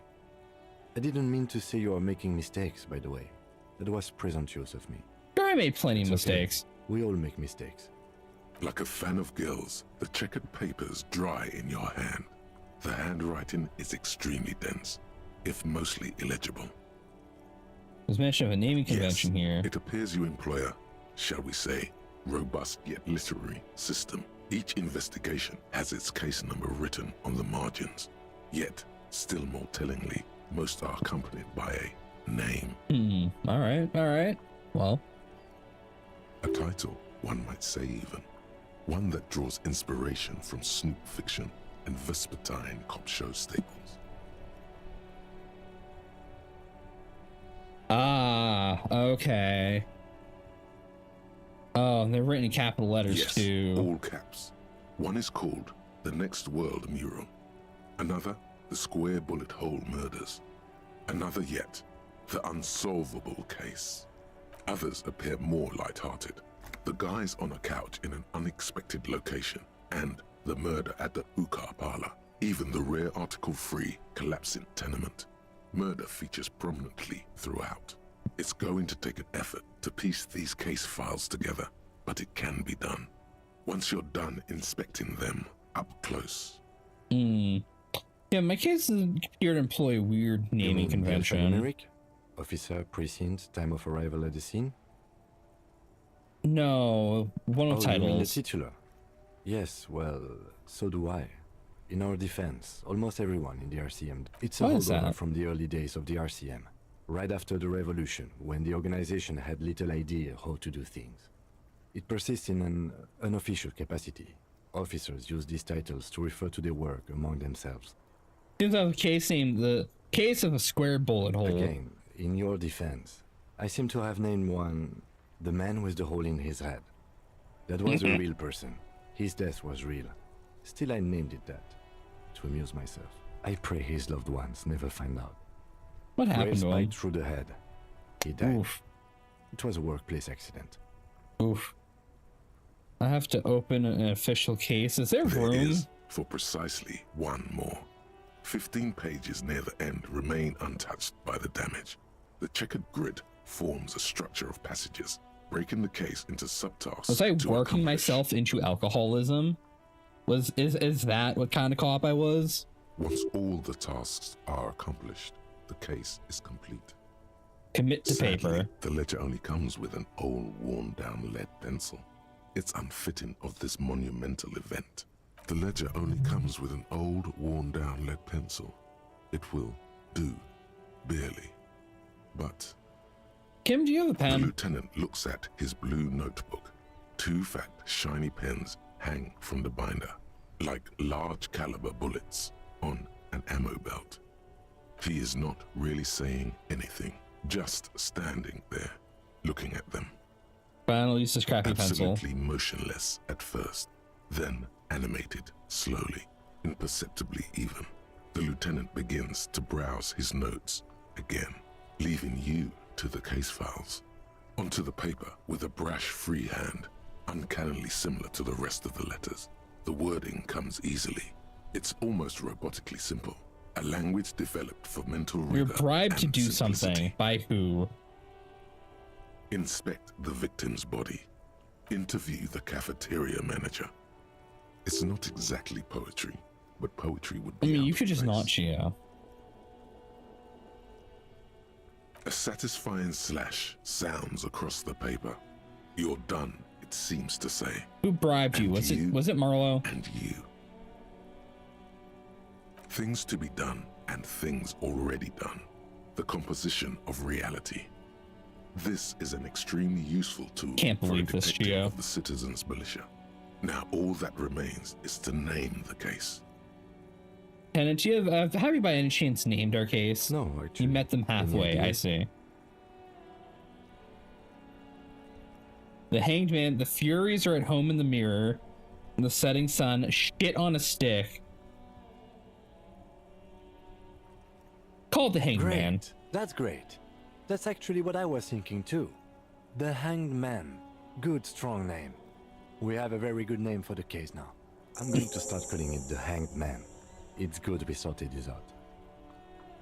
Fucking, he's such a nerd. He's not even being sarcastic with that comment. Alright, I'm done You inspecting don't these. exactly close them, so much as distance yourself from the smelly papers. They're a little further from your nose now. Can I read the case files now? Yes, you can piece them together using the alphanumeric code on the margin. It always begins with HDB 41, then date of initialization and time of arrival on the scene, followed by the title. For example, HDB 41120111700, the Next World mural. Wait, weren't those officer Why, precincts? yes, your precinct number is 41. An HDB. Every last alphanumeric in the files begins with it. And these are your case files. It's safe to say HDB are your Hi, Civ. Weren't you supposed to be streaming tonight or something? I like how we just go, those aren't my initials. I'm not feeling them, man. Forrest Debbie Berger. I don't know what to say to that. Nothing here either. Logic really isn't the best faculty to have this conversation with. Wow, but it's alright. the one you got. So sorry. Yeah, we're staying out of this business for now. Fuck you, HDB Inland Empire. is bad news from yesteryear. It's shit, honcho. How long does a case take to read a case? It takes about half an hour to piece one together using the system you've devised. Where do you want to start?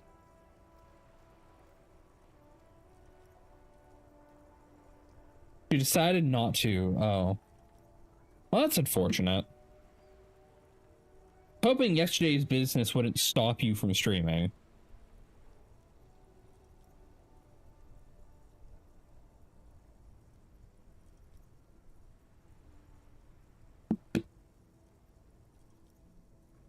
Takes about half an hour to piece one together using the system you've devised. Where do you want to start? You know, Next World Mural. This one is relatively easy to reconstruct.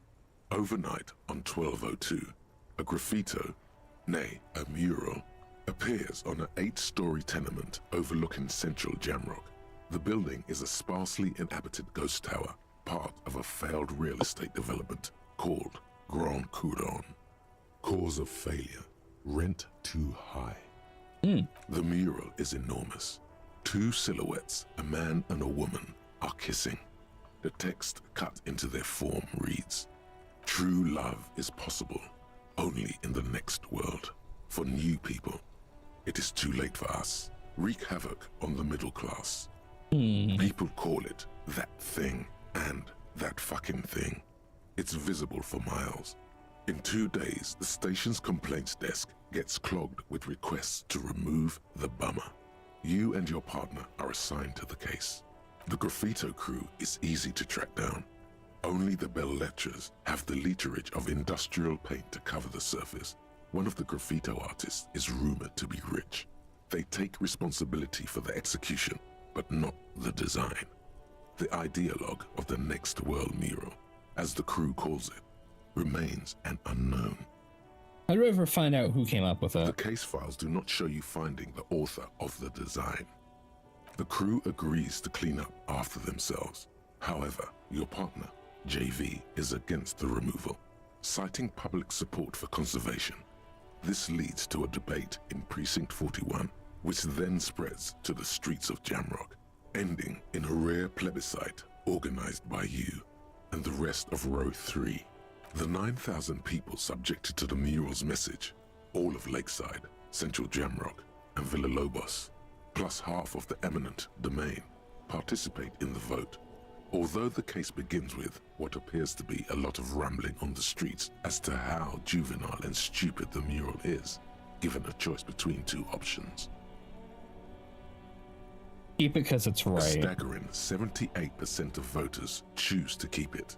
Turns out the opposition were a loud minority, and that love truly is possible in the next world for new people, and it is too late for us.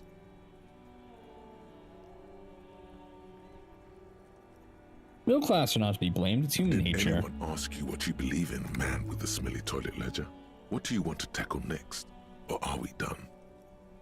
Insolvable case. AKA Leslie and Burke. AKA the public indecency drunk and the property damage drunk is a cursed case. It has been passed from unsuspecting officer to unsuspecting officer for 10 years. On January 29, the unsolvable case made its way to you. Why you accepted it, it is unclear. Every officer, and indeed most civilians in Jamrock, know it's unsolvable. Leslie will always take his pants off when he's drunk.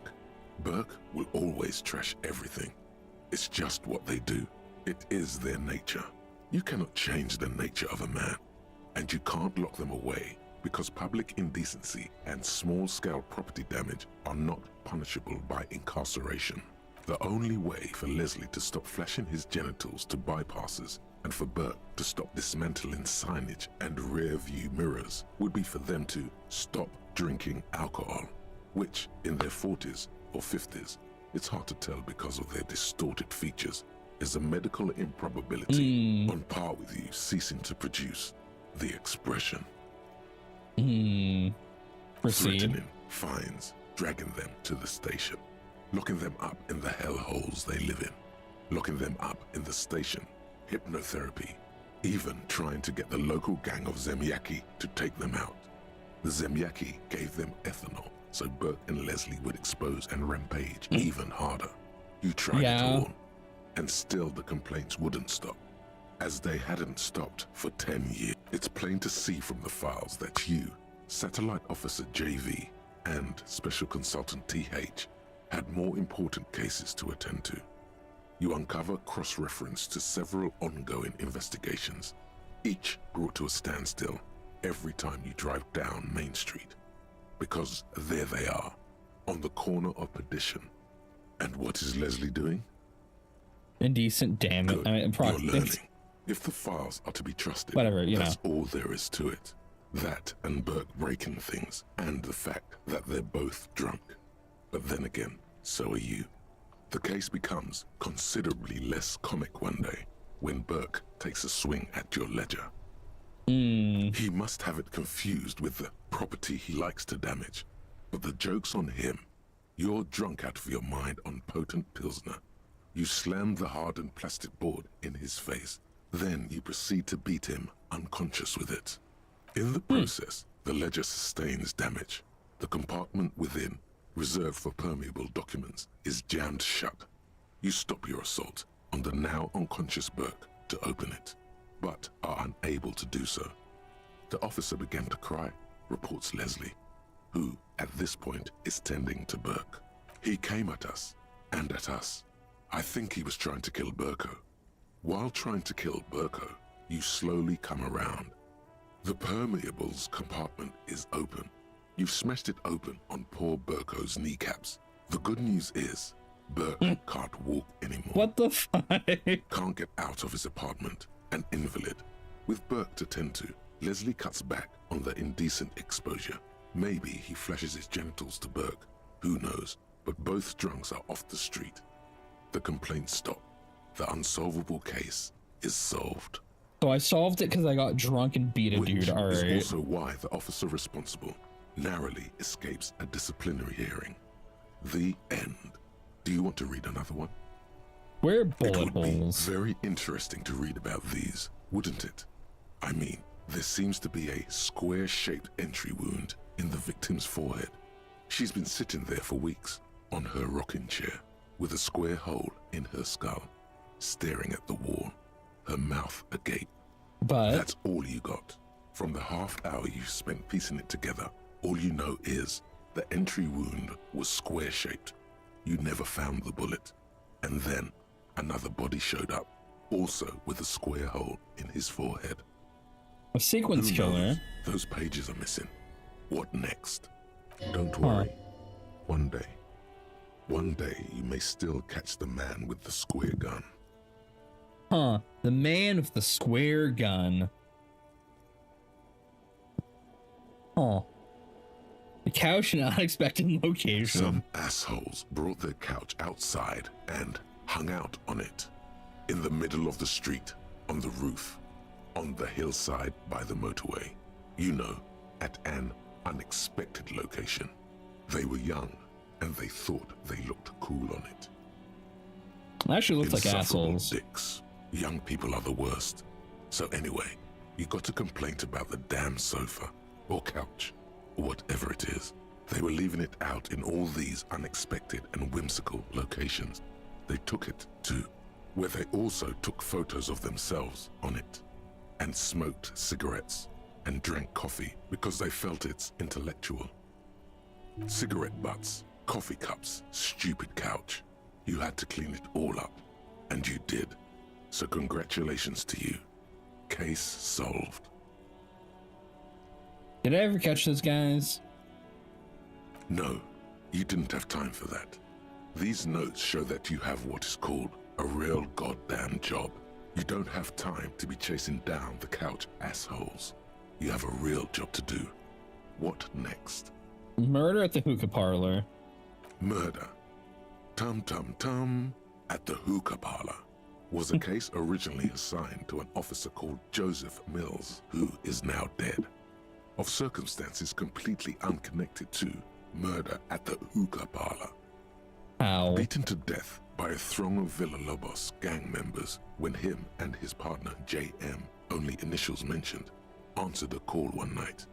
It's a sad story. Did my partner really die? Represented in your case files. Stop stalling and get to the murder at the hookah parlor. Is that why I'm with Kitsuragi? Well, Kitsuragi was sent to back me up because my partner died, so I drank myself into depressive stupor. Is that my partner hanging out on the tree?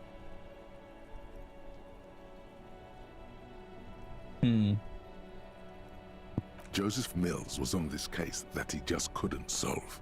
Was doing it solo. Said it was a real nutcracker, a real brain twister. Was on it for, like, a month. The captain got impatient. Shit or get off the pot, Mills. Mills didn't get off the pot. Not yet. He kept at it for a couple of weeks more, racking his brains, running with every theory, as outlandish as they seemed. Still couldn't solve the murder at the hookah parlor. Tough case, he said. Toughest he's ever had. Joseph Mills a good cop. No, he was awful. Awful sense of humor, too. The worst jokes you've ever heard.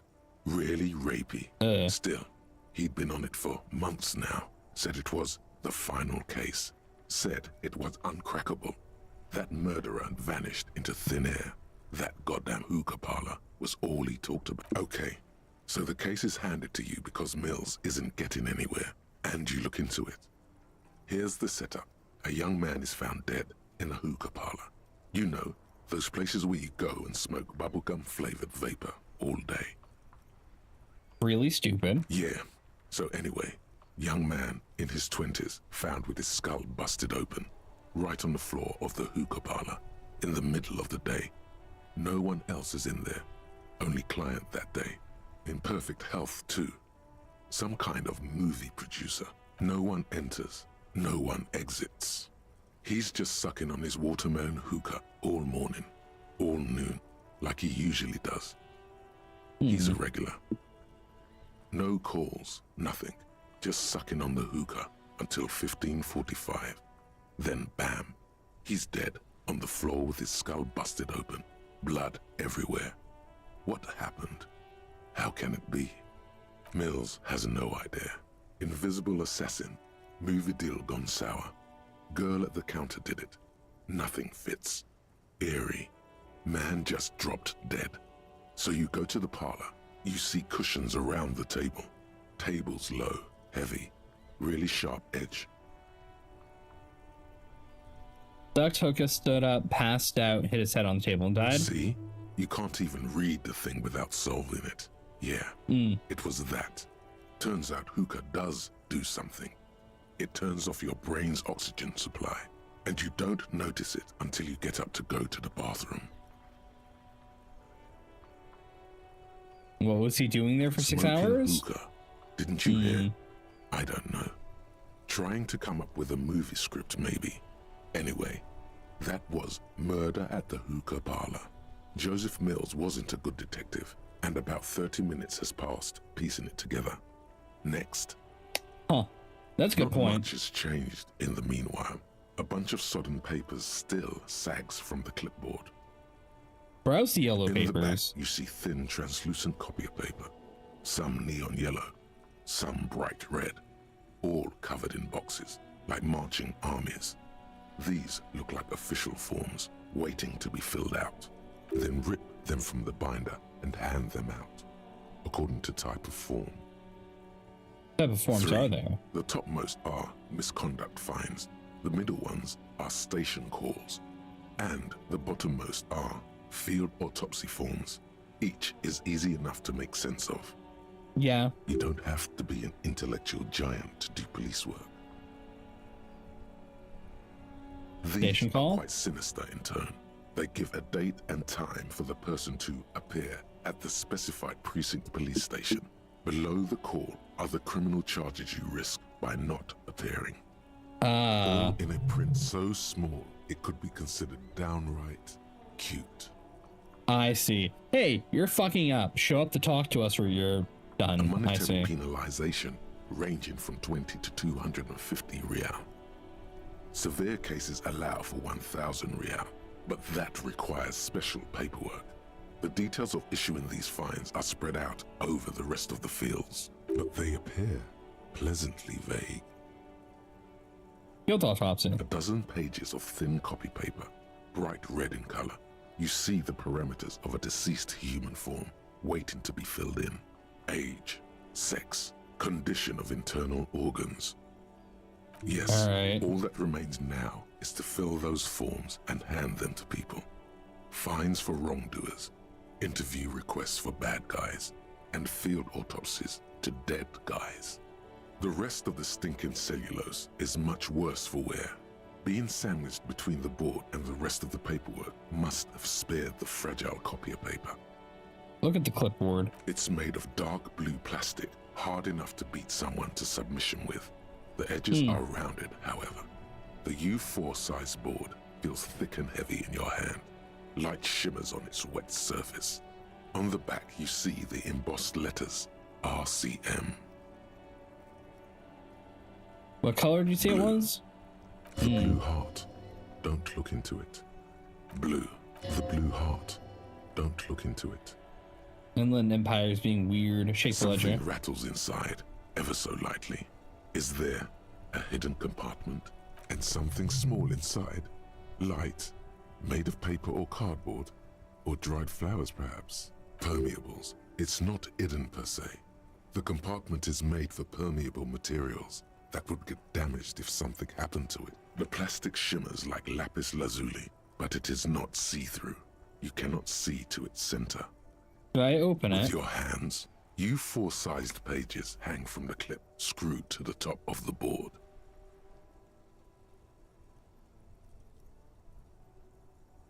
Crack it on the knee like burr.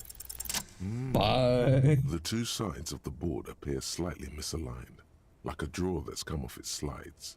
If you bend the plastic on your knee slowly, the slides snap back into place. It should be possible to just, slide the drawer without open. resistance or sound, the two panels move against each other. The compartment is now open. What's two inside? ticket stubs and a handmade postcard. Pick up the ticket Two stubs. octopuses are smiling, reaching their tentacles toward each other in the colored pencil drawings. The tickets permit access to the zoo in Revachol East. The aquarium costs extra. These let you go there too. What is this third option? Pick up the card. Thin wax paper has been glued to a piece of cardboard. Sounds like leaves rustling when you pick it up. You see violet flowers, floral patterns, patches of glue. Smell it first. It smells of chewing gum, apricot flavored. A touch of cinnamon, the end of summer. You think the label says tutti frutti. Familiar handwriting lines the inside of the card. Looped, round letters in a woman's hand. A young woman in her 20s. There is care, effort, and a smile, you think. Although that is not something you can read from someone's handwriting. Harry, it begins. You're already My name's reading. Harry. I wanted to write you a letter so you can read it when you wake up. Maybe it will make you happy. Throw it away, please. Keep reading. Your hand shakes, holding the card.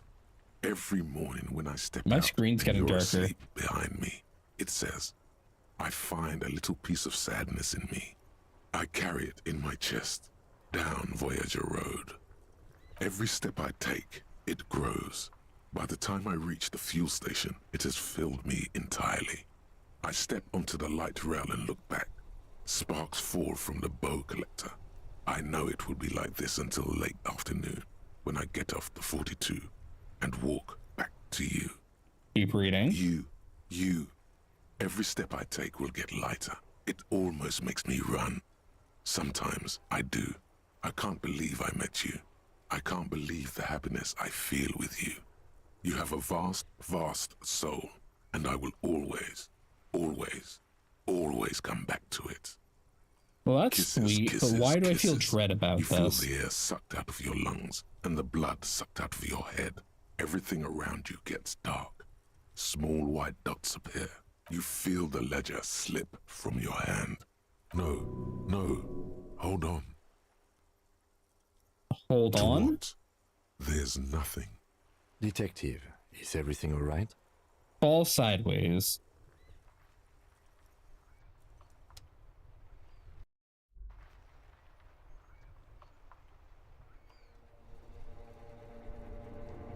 Roll title?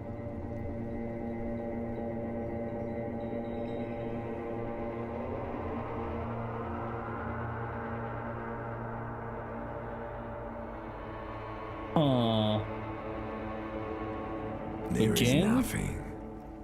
Again. Nothing? Said, brother. No treachery, just blackout.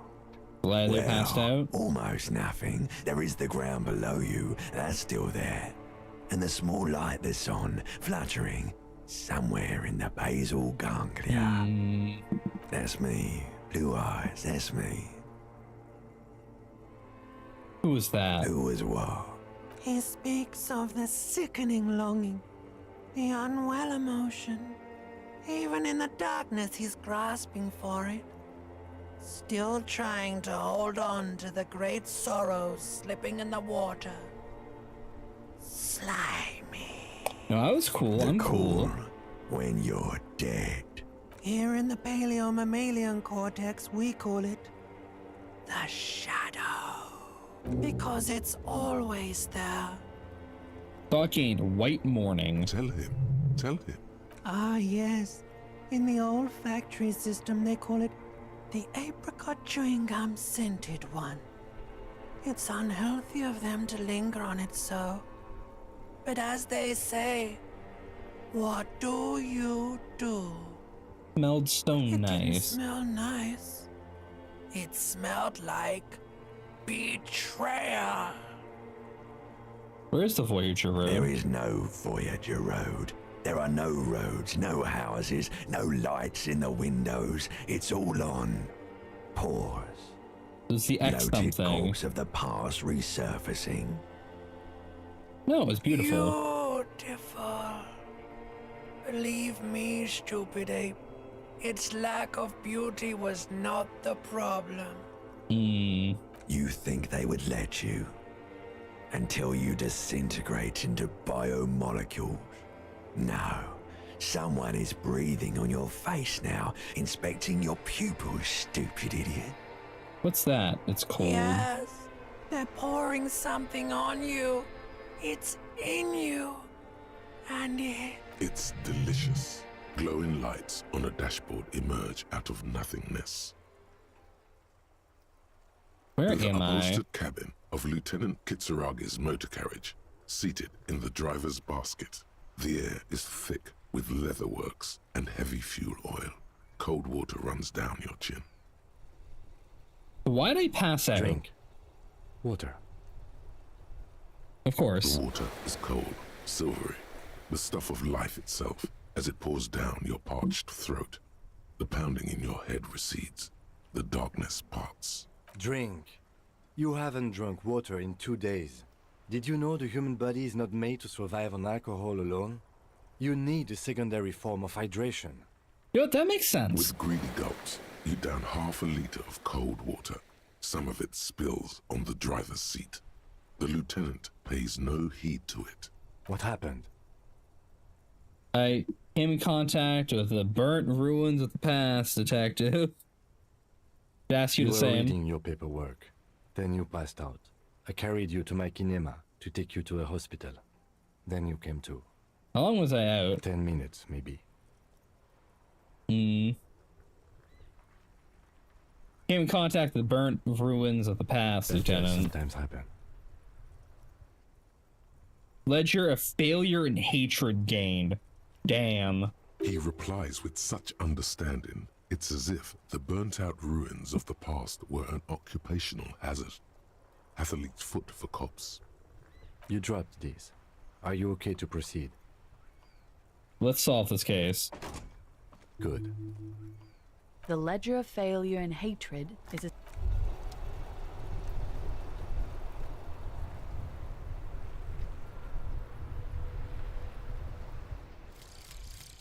Lonesome, long way home.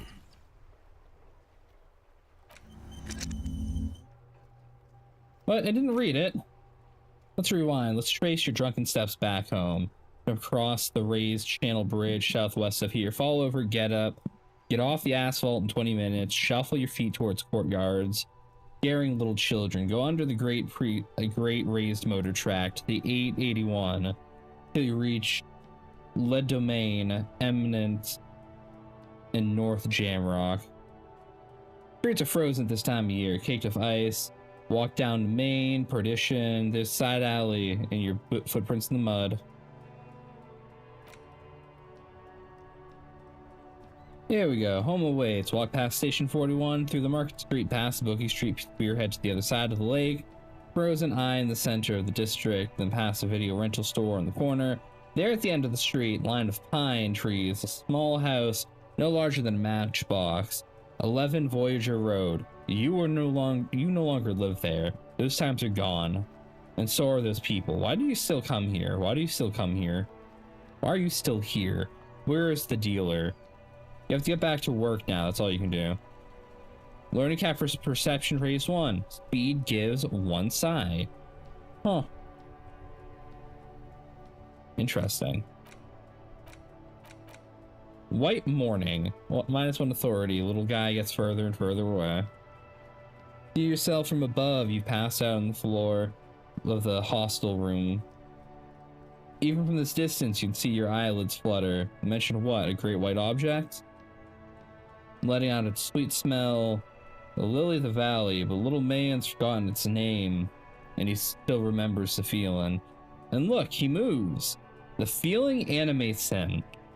He instinctively reaches out for the feeling's best friend, a bottle of Commodore Red, puts on his disco clothes, and gets smaller and smaller.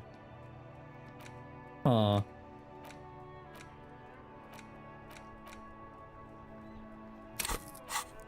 Alright. So I've gotten a couple level ups, or a level up. Reaction speed gives me psi, apparently. I'll take that.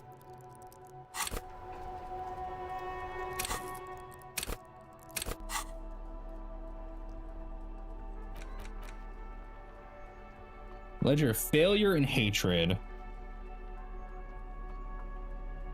It's the ledger you found in the trash. A cabbage of papers hanging from the board, with the permeables drawer inside. It's barely held together by a clip, then made complete by the faint smell of urinal cleaner. Slide the drawer Without open again. resistance or sound, the two panels move against each other. Why is this the option? Is now open. What did I Inside, do? You see 2 ticket stubs, and you stare at the card, willing your hand to move. It refuses.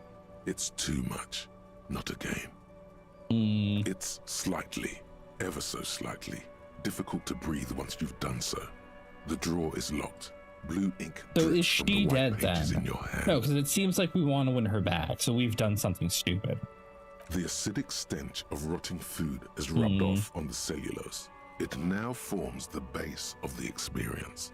This base surrounded by a faint air of spoiled meat, the stuff of death itself, and then sprinkled liberally with the citrus zest of toilet cleaner. You know, like the bits they put into public piss bowls, probably called Fermi Discrete, or Axel, or something.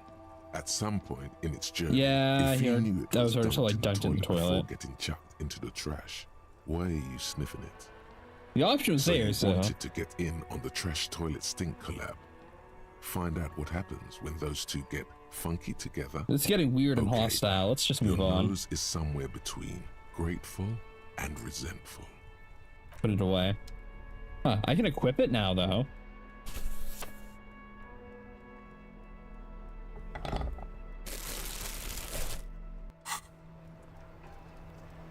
Kitsuragi has something to say to me. Calling it a day, maybe. The nights are still miserably cold this time of year. I haven't paid the cafeteria managers for the damages yet. Take care of that, then. I don't have money. Let's talk to him anyway. An officer of the RCM shouldn't be sleeping in the street. Though he finds this situation frustrating, he is doing his best to not make you feel any worse than you already do. I wonder if he led the letter when I passed the fuck out.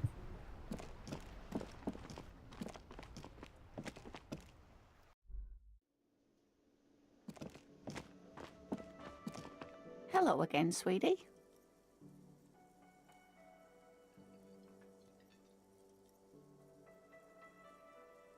I'm gonna go now. Okay, there's more people here chilling. Can't talk to any of them, though. I can talk to you, though.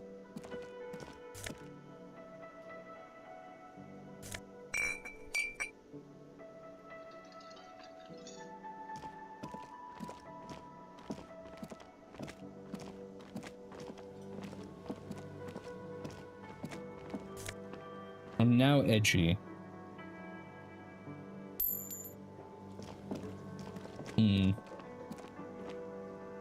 Alright, let's talk to Gart. Can I help you? Here's your trash container key. Thanks. I hope you found what you were looking for. Found the victim's How clothes. strange. I certainly didn't put them there. Hey Gareth, welcome in. Someone on your staff have put them there? Sylvie had the keys before I got here, and I can vouch for her. I can vouch for all my staff. None of us would tamper with the crime scene. Who else has the keys to the container? Trash collection service? CS Municipal. I don't see why they would put anything in the trash, though. Ah, the elusive The CS Union Municipal. would have the keys. I doubt we'll be able to track down who was sent here last and when. This will have to be one of those little threats that solves itself down the road. The Union you has the anyway. keys. Hey, you don't remember putting them there. Okay, I'm not gonna follow that. That's stupid. Yes. About that money I Yes. owe you. Have you got it? I wonder if we could do some sort of arrangement for Does tonight. that arrangement include you paying me what we already agreed you owe me? Told that I'll freeze to death because I'm losing the stupid money game. Game? Everything is just a game to you, isn't it? Conversation isn't going where is Not it? until you bring me the money. Okay, I might have something in my motor carriage we can use when you're done here. I really didn't want to resort to this. The man is thinking. Oh, Lieutenant, we're done here. I still have my key, asshole.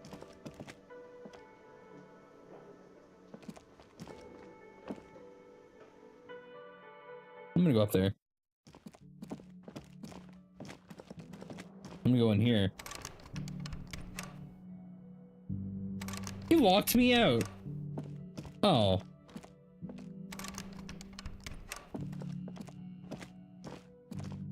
The door is closed. Knock Still again. no answer. Try the This handle. door can only be opened with a key or from the inside. Knock Still, again. The lieutenant gives you. He doesn't like where this is going.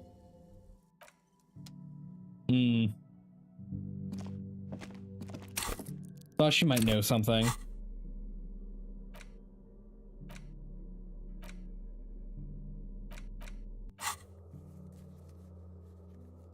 I have a lot of notes. Maybe I'll just stumble across my badge.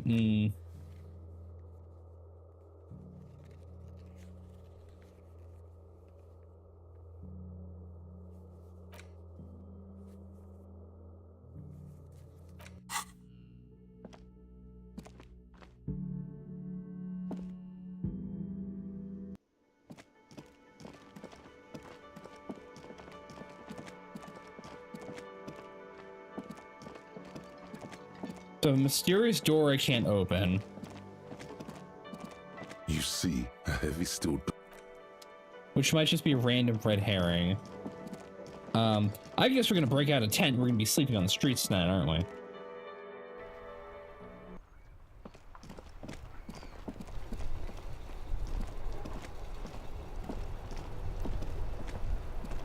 Inside, you see a set of steering levers, a radio. I have something here we could sell. Look in the back, in the... Transport enclosure. Regular people just call it the cage. The cage at the back of the motor carriage looks rather uncomfortable. 4 shiny hubcaps are stacked against the seat. Their silver edges sparkle in the dark. I confiscated these 4 a little while back. We can take them to the pawn shop down by the Martinez Canal. Huh.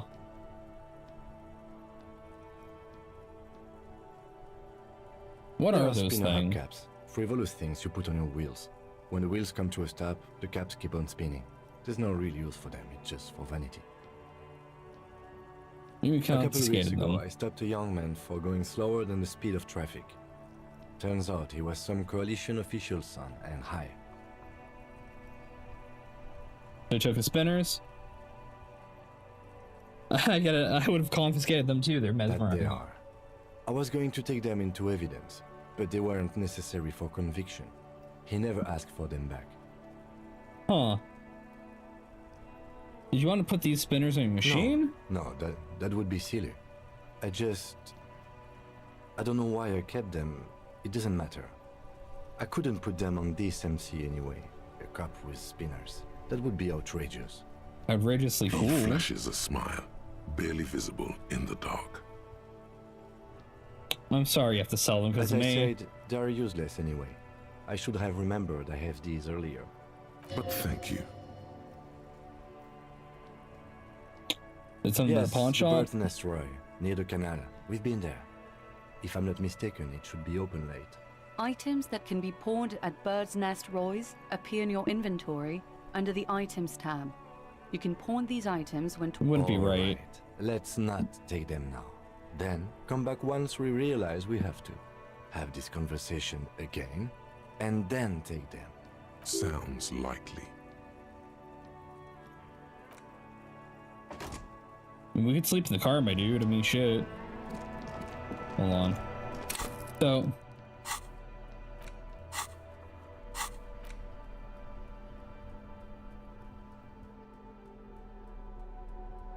Ooh, the worker card's worth 13. Hydrate? Alright.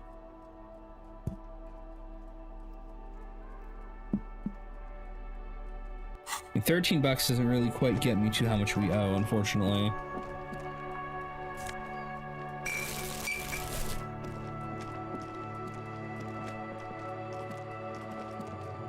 I'm gonna try to find some other accommodations.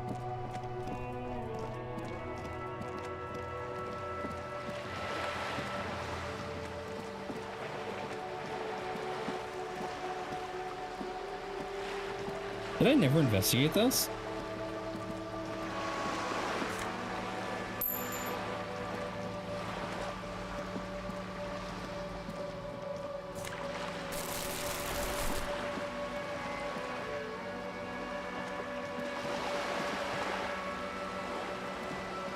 This coin-operated viewer is facing southwest. Its coin slot is full of fossilized bubblegum.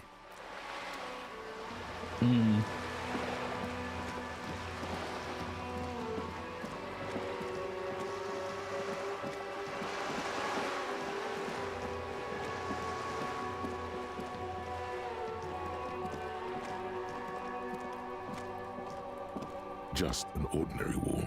Nothing to see here.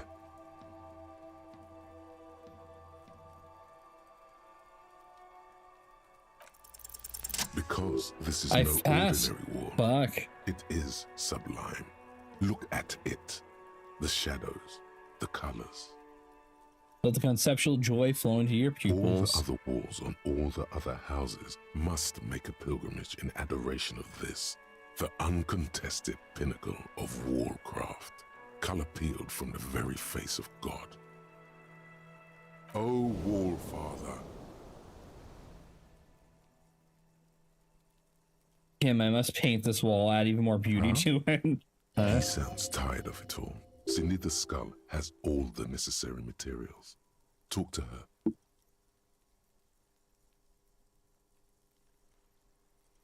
Let's talk to Cindy. Get the necessary materials from her. You must.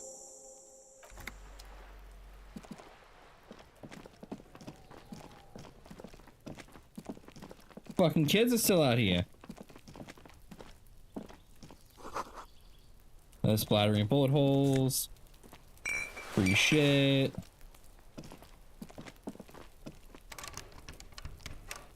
Doors locked. Barrels are half full of rainwater.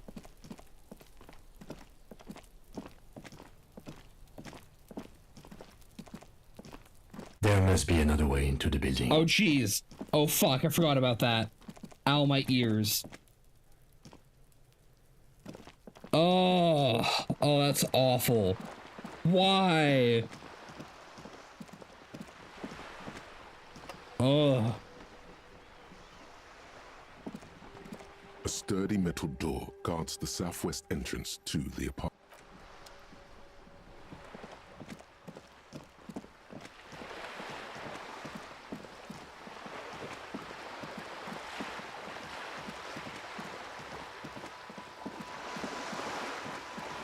I'm doing okay.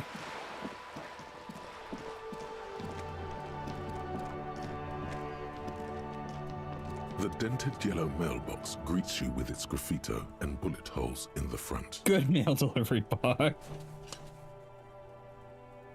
Fucking. The box seems happy.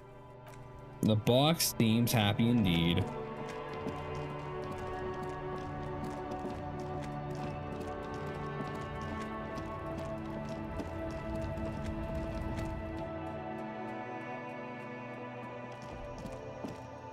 The tear machine stands in the corner. Assigns your bottles clunk into the machine, and the money appears with a satisfying jingle.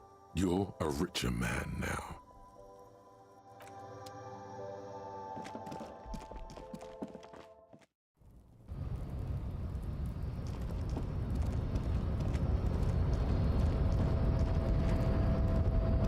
Nah, they're still up there. The people are gone though, so I might be able to steal some of their cargo. A lorry stuck in the traffic jam. The windows are clear. They've been recent.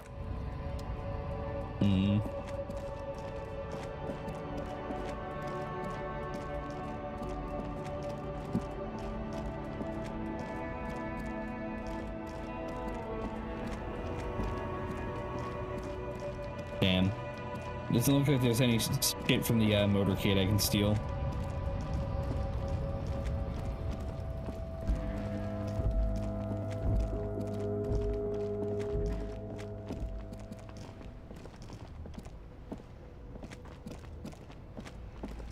Dude McBromans is gone though, so. Inside, you see a set of steering levers, a radio. I have something here we could... Transport enclosure. The key. I confiscated this for a little while back. We can take them Thank to you the for your help, The Kim. lieutenant nods as you take.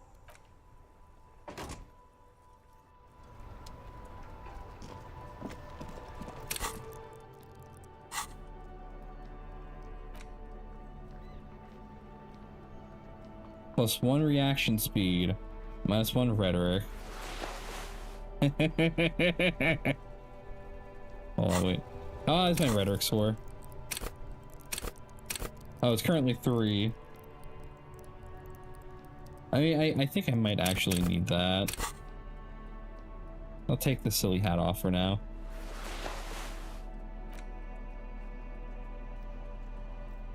Radiant spinners. Magnificent hubcap spinners that Lieutenant Kisaragi has donated to you so you can pay for your room at the Whirling. They're slate blue and shimmer haughtily in the light.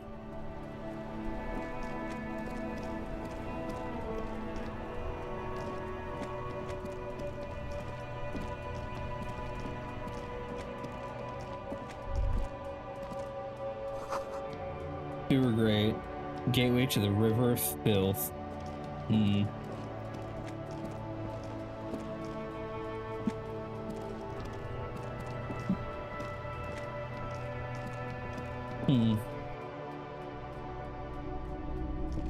Alright. right, let's sell shit to you. It's not often that I see officers from the RCM in my pawn shop. What can I do for you? His courtesy is not insincere, but he prefers being alone with his projector, just watching the movement of light across the walls of the shop. Sorry, I feel like I'm interrupting you. Oh no, not at all. I guess I haven't had many customers lately. RCM or otherwise. Who are your customers usually? All kinds of people come through here. Locals, travelers, people looking for a deal, people looking for a keepsake. People who are terminally bored. As you can see, I have a wide selection of goods for everyone to choose from. Quite the collection. I may have something to add to it. It keeps me entertained. Was Roy high? If he asks him, what is he on? Okay, he definitely is high. Whatever it is, you've probably done it, and many other things besides. But you can't cut through the jumble of sensations to get to the answer. Looking at his wares, talking to him, that might give you more clues. A guarded man like him wouldn't tell you if you asked out loud. Anything about the traffic menace on the loose? Traffic? I'm sorry, officer, but I don't drive. Didn't you hear it when the traffic menace drove over your roof? Now that I think about it, I do remember hearing a thunderous noise the other night. Some kind of powerful electric vortex hitting the shop and then moving on. That sure narrows down our list of suspects. A vortex? That sounds fascinating. Yeah, it was pretty wild. I didn't really know what to make of it, but I know it meant something. You might be able to aid our investigation. I doubt it, but I can try and answer any questions you may have. You know anything about the recent hanging? I do my best to keep my distance from all manner of butchery. Bad for business. Bad for everyone. He doesn't know anything. Actually, the broker's gaze is already fixed on the dancing colors. By the way, do you happen to have any guns like the ones carried by cops? Someone else came here earlier today asking the same question. I promptly sold her the gun you pawned a couple days Oh god back. damn it. I pawned my gun. This is a pawn shop, and it did feel as if you've met before. Oh god. The lieutenant shifts from one foot to another. Alert. I stole my gun. You were adamant about getting rid of it, officer. Said you were undeserving of a service weapon of the Revachol Citizens Militia. Well, I guess that answers that question. At least I didn't misplace and I it. don't like keeping guns around the shop for long. Off the charts photon emissions. The unhealthy kind. He's not telling you the whole story. It seems he's trying to spare you.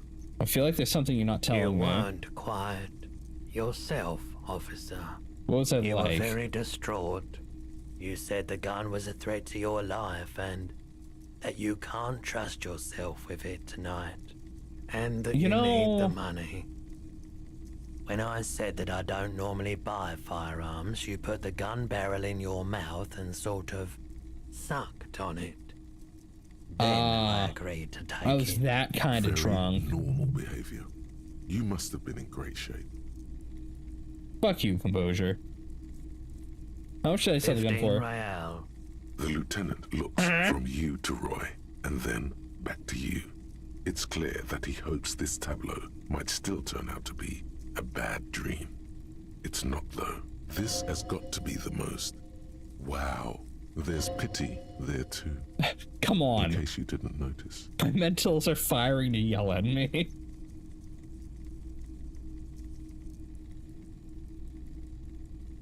Sorry I had to see me in that state. We don't have to talk about it any further. No apologies necessary, officer. Aspire she policeman didn't too? seem like a policeman, although she kept referring to herself as a pig, which was odd. I found her interest in the gun a bit obsessive, but I was just happy to get rid of it, and of her. Is it the chick on the balcony who's eyeing the representative? Does she have the gun? Truth be told, She was terrifying. Right, so let me get this right. You sold your sidearm, issued by the citizens' militia, and now a civilian is running around the streets of Martinez with it? Miraculously, his face does not reveal what's happening inside.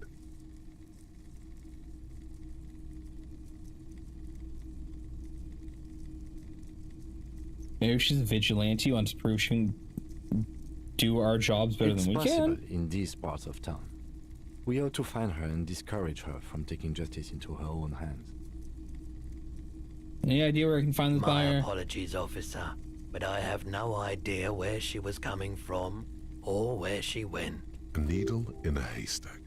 There is nothing you can do about it now. You'll just have to hope you luck upon her somehow. Well, at least now I know how I lost my sidearm. Of course. That's solved. Well, shit. I have something to sell you. Yes, we'd like to sell these hubcaps. I sold my gun for not even $15. The hubcaps I'm about to sell for like 20 times that. What the fuck? Roy takes the hubcaps from the lieutenant and inspects them. The spinners appear iridescent in the dancing light of his pawn shop. Yes, these are very, very good. Did you defraud some foreign prince for them? Jump-a-mesque banger? No matter. I'll give you 200 real. No one was defrauded or jumped, I assure you. Lieutenant explains as the pawnbroker opens the cash register and counts. Of course. Or I meant register and no counts offense. cash. I can't read. 200 real for you, officer. Thank you. Takes the cash and turns to you. 130 real you need for your bill. Do not waste it. He took the rest. The rest Okay. is for him. To compensate for the pain of being separated from his radiant spinners, the windfall is a small consolation. Anything else you're thinking of selling? I'd like to sell my clothes. I don't have anything to sell me at the moment. Perhaps. Wait, are my clothes worth something? Hold on. Probably not, no.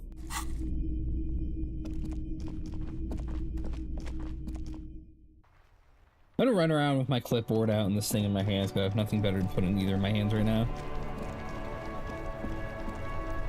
I apologize to him. Hold on. No. Ah, yeah, sell him my underwear. Maybe Sea Monster did this plaza? Maybe.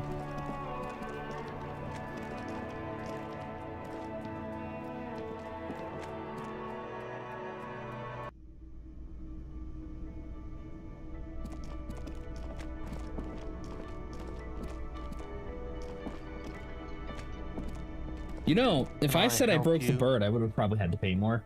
Maybe it buys VTuber bathwater. Let that money owe you. Have you got it? Yes, I have your money. Hope you choke on it. Yeah, sorry for the trouble. Great. Thank you, officer. That's all I wanted. Payment for services rendered. I got If you achievement for continue to stay here, apologizing 10 I just ask times. that you please pay your nightly bill in advance starting tomorrow. I'll unlock the electronic lock to your room. All the doors lock automatically at 9 p.m. Please pay for each night in advance starting tomorrow. 20 real per night. Ugh. I'll take a room here too. Of course. Always happy to have officers from the RCM as guests. Anything else I can do? No.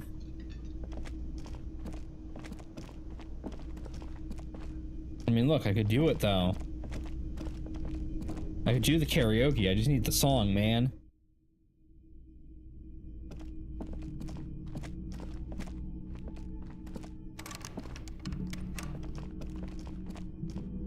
This is the door to the room you redecorated. Good night, Just a Lieutenant. moment. We should talk about our progress on the investigation. Let's go out to the balcony. All right.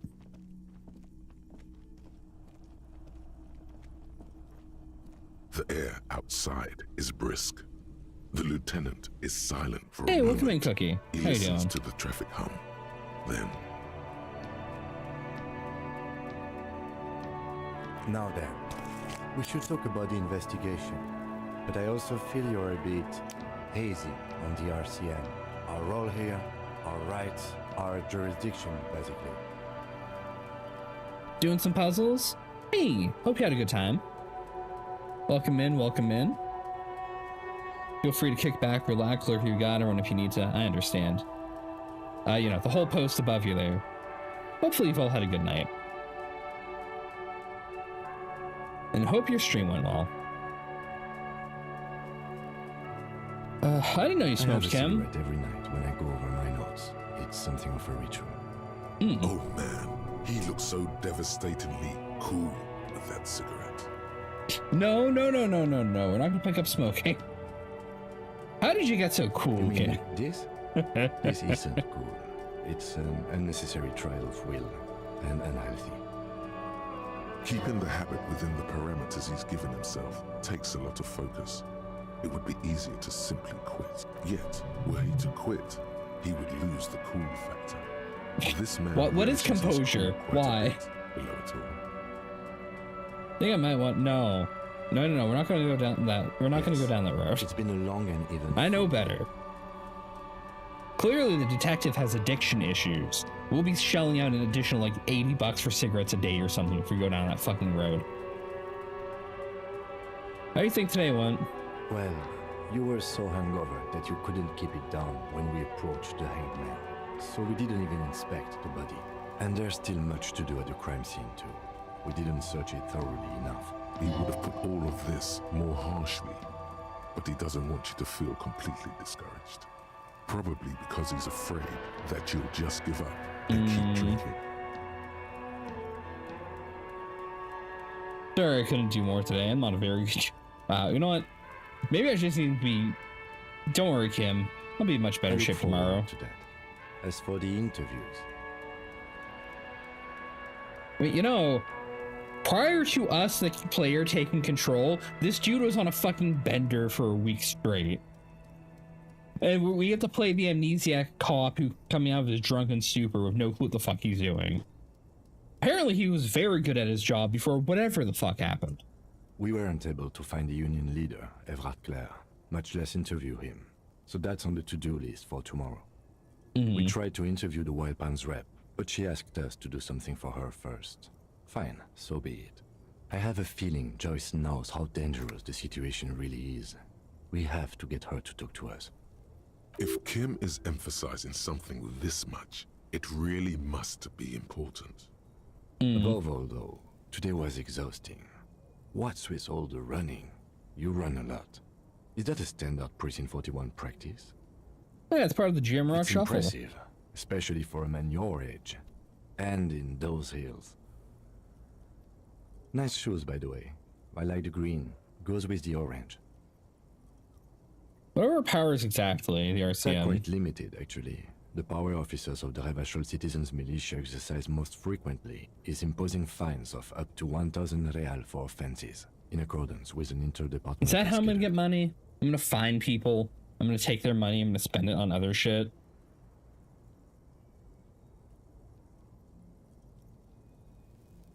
$1,000, why not more?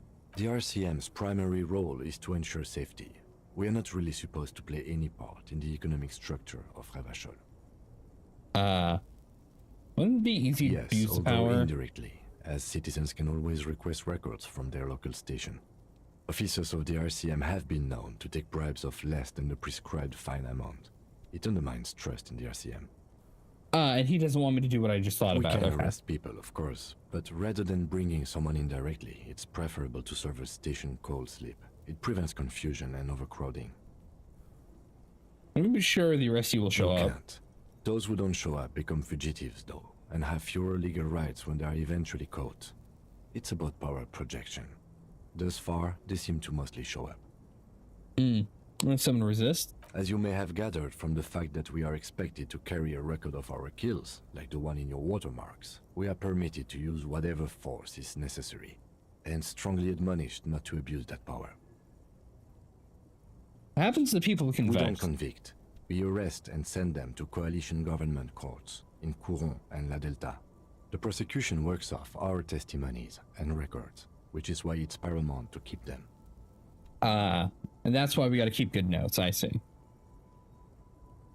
Well, You so have if we to kill supply somebody, compelling evidence for why it was necessary to use lethal force. In these cases, your partner is usually your witness.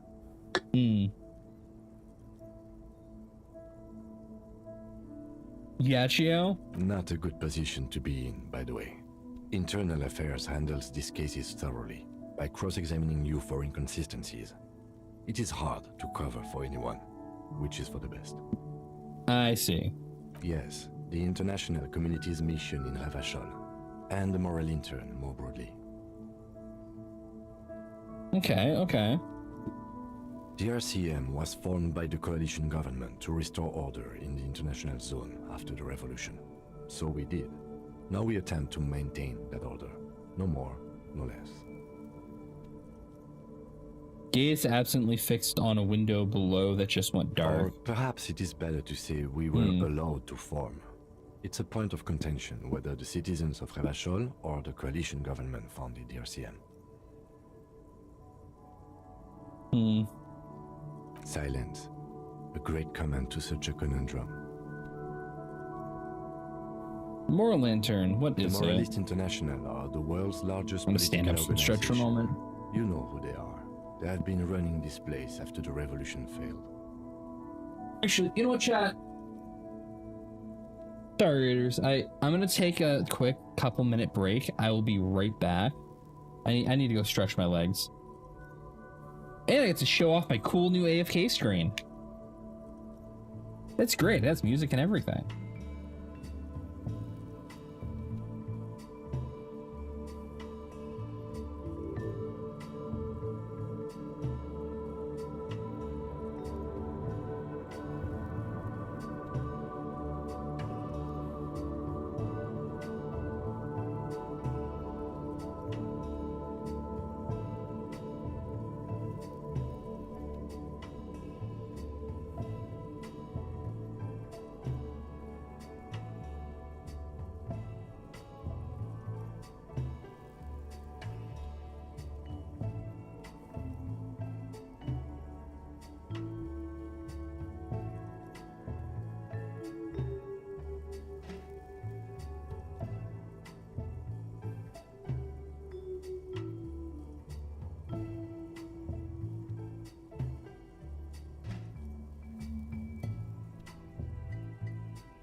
Alright, I'm back.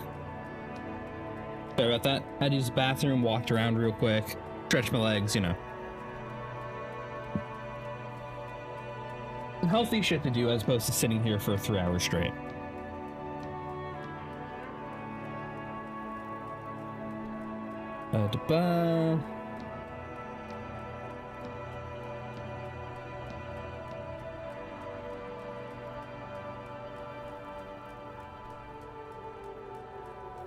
Really don't know. That's how bad it is in here. There are a union of center-left and center-right parties across the Real Belt. Our coalition government is just one of its many projects. They also run the ICP, EPIS, most intergovernmental They run the Insane Cloud Posse? What? Is this yet another weird universe where the ICP is randomly relevant? What? Where's Marlowe when you need him? Fuck. Do they believe in? They are Dolorians. They believe they continue the humanist project set forth by Her Innocence Dolores Day 4 centuries ago. Others say they are just technocrats. Those others say they continue the humanist project set forth by Dolores Day.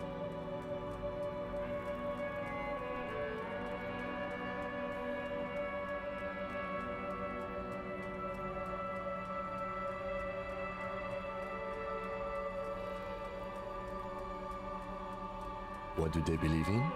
They are Dolorians. They believe they continue the humanist project set forth by Her Innocence Dolores Day 4 centuries ago. Others say they are just technocrats. Kim is secretly a juggalo. I can't believe it. Man. Those others say they continue the humanist project set forth by Dolores Day. What is their symbol? Interesting question. It's a blue forget-me-not. Their motto is that why my binder's blue? Self-discipline. Is that fake a glow on them? They want you to think of them from Something kind and usual. Something almost self-explanatory. Something ominous. Something like the dark blue, serious color of the early night sky above. Who was Dolores Day? A historic figure? The author of the modern age? You will have to look elsewhere for opinions. The subject of humanism is too abstract for me. Alright, what do you think of them? The moral intern are a fact. I try not to have opinions on facts until they change. And it doesn't look like that's about to happen. Yeah, probably not. Not in this climate. Hold on, I need to clear my throat. One moment, chat. There we go. It is more than that. There's some kind of affection in him. You know what? Sure, I'll ask. Yes, I did. When I was younger. In my 20s, I considered myself a moralist. A blue forget-me-not, a piece of the sky. They're not all that bad. That's another leitmotif associated with moralism. But the years have changed that. I don't know what I believe in now. No, I believe in the RCM. That's enough for me. Fair, fair. I have an opinion.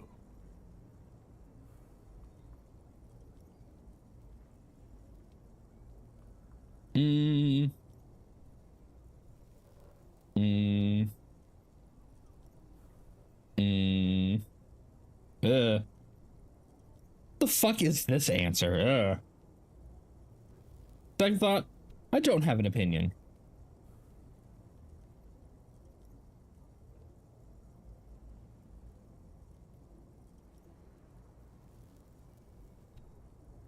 Well, so addressing these in order from what I understand based on this own games and their political shit.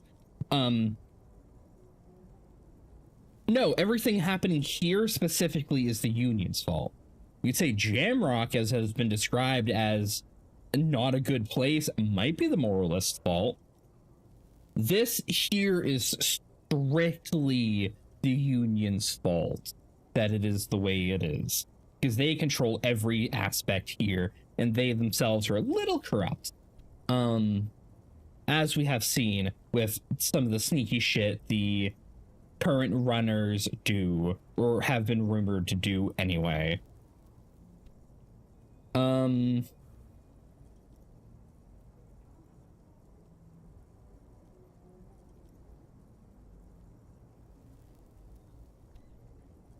This is just the kind of fuck the situation answer.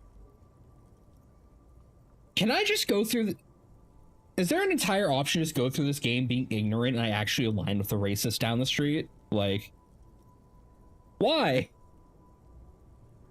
Is there some like end goal, some secret dialogue where Kim just tells me to go fuck myself? Second thought, you know, no, I don't have an opinion on them. Fuck it. My kind of police officer. Say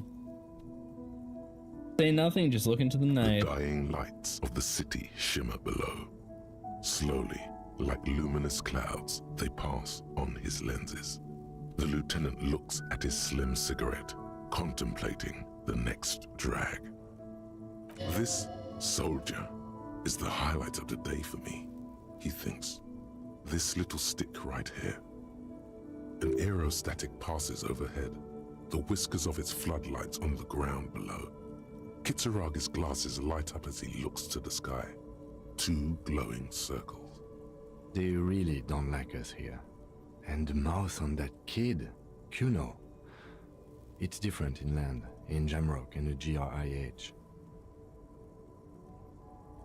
Huh. I succeeded. Interesting, alright.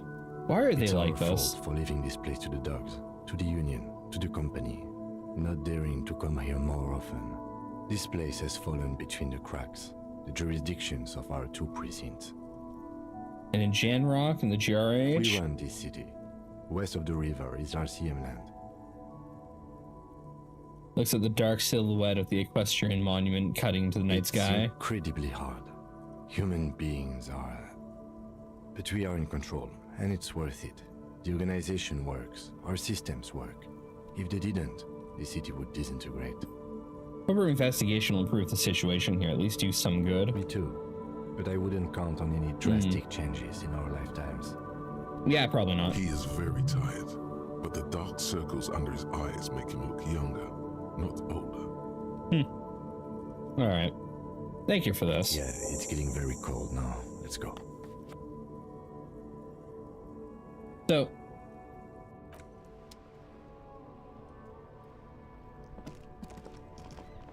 the game has given me a tip for this like 10 different times, but I want to do something without Kitsuragi seeing. At night when he sleeps, I need to sneak out and do shit. It's interesting that that's an option, but other than me doing either like vigilante bullshit or unlawful bullshit, or I guess me going and painting that mural that I really want to paint for some reason. I don't know.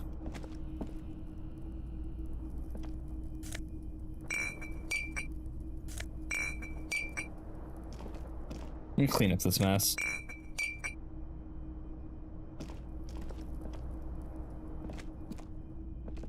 The window stands broken in its frame. You see some lights shimmering outside, but it's difficult to make out the outlines of the buildings below. Dark phantoms with many tiny eyes, chaotically arranged and not looking at you.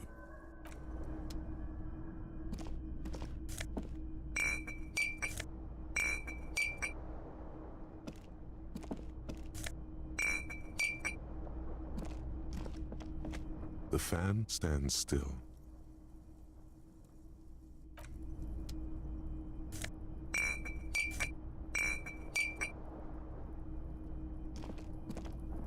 There's one bottle I'm not picking up. I don't know why.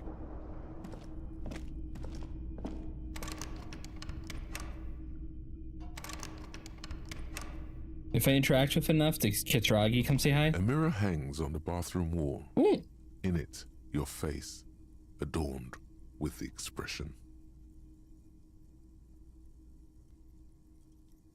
Huh.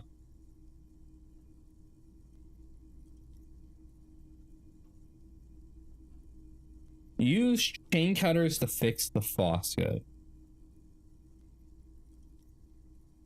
Tool not in hand. Hold on.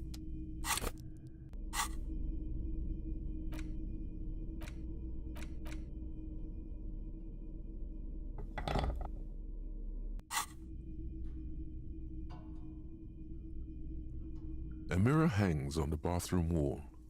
In it, your face, adorned.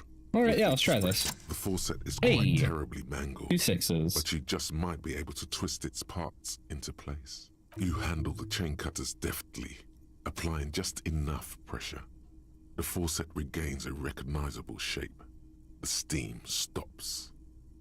Told you that you needed those chain cutters. Everything is connected. Everything has a purpose. Good, we're gonna do the point and click adventure thing where even this tiny little stupid statuette I have has gonna be some grand scheme, right? The mirror begins to clear slowly without you having to wipe it.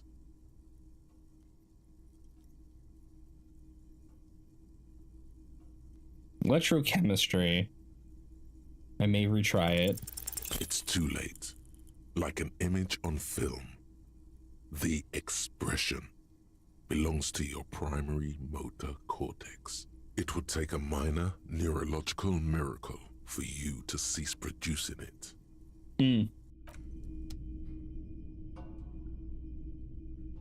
Look at that sad drunk look in him. Alright. Oh, you level something up. Honestly, endurance might be really good to level up. Just because we need it, like, now.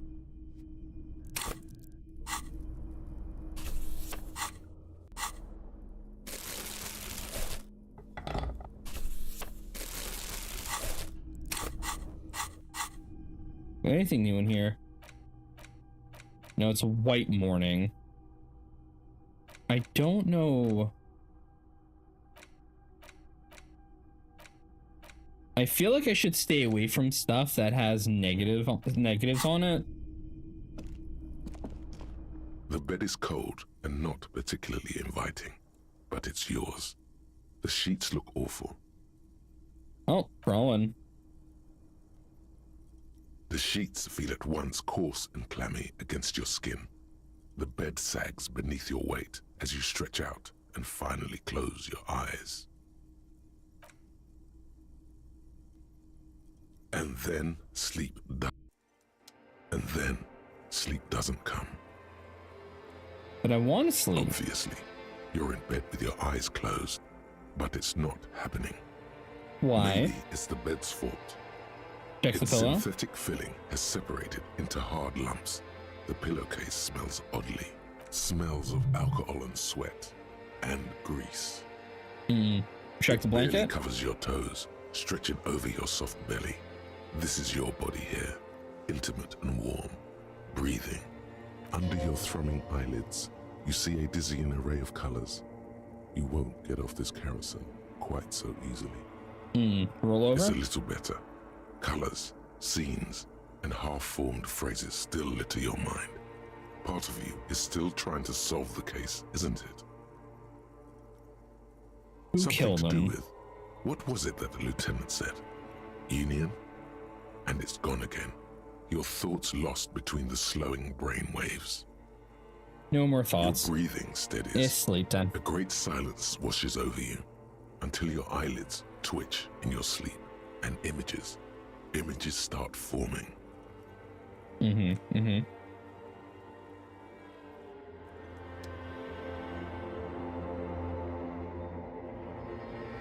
Oh, we're doing dreamscape shit. All right.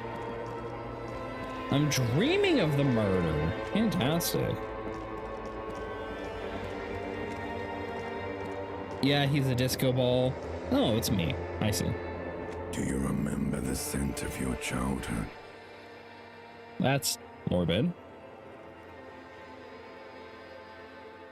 Born in a hospital where people usually go to die. That's... You're not kidding anyone, Harry. You don't remember shit. Tell me, do you remember your wife's hand on your face? I was left? That's right, funky baby. And you just stood there. One hand on the bottle and the other on your dick. Watching her go. Let it all be dragged away from you. Tell me, Where are your friends? Human beings have friends, Harry boy. Where the hell are yours? Can I get it all back? Hey, welcome in. No, How you doing? it's gone. 3 times gone and never coming back. You failed. You failed me. You failed Elysium. What is Elysium? Everything. The Pale and the Isolus. Are we doing the Disco Elysium title drop again? The outer magnetosphere. Burning, furious truth. 8,000 years of written history. You really dropped the ball, Harry. 4.6 billion people. And you failed every single one of them. You really fucked up. I've seen you before. No, you haven't. You're just sleep talking. And the act is wearing thin, too. The spots on the disco ball fade around you. You'll be back in those cold snakeskins in no time, sweating up the bed. Stinky boy. I can come back from You're this. not coming back from shit. Thrashing around in that high conductivity state of yours, bumping into things and acting like a clown. Who are you kidding? And fucking ads. Alright. Hopefully nobody actually gets an ad. I mean, typically all that's served around here is Twitch Turbo, so like 15 seconds of distraction. Trying to solve the case. You're trying to what? I can't hear you. This is just a word dream now. Jumbled up garbage. The pictures are gone. The bed rises to meet you. A thin, sleep-like state. More glass than velvet, grinding in your head. So something is wrong. Sleep shouldn't be this bad, this dry, this unnourishing. There's something wrong with your thoughts. Some kind of new type of hangover. God, there's another type. Yes, party boy. And it's worse than the one before. Just think of the shit you saw. Here it comes too. So soon already. A silent alarm goes off in your head like clockwork. Barely let you sleep at all.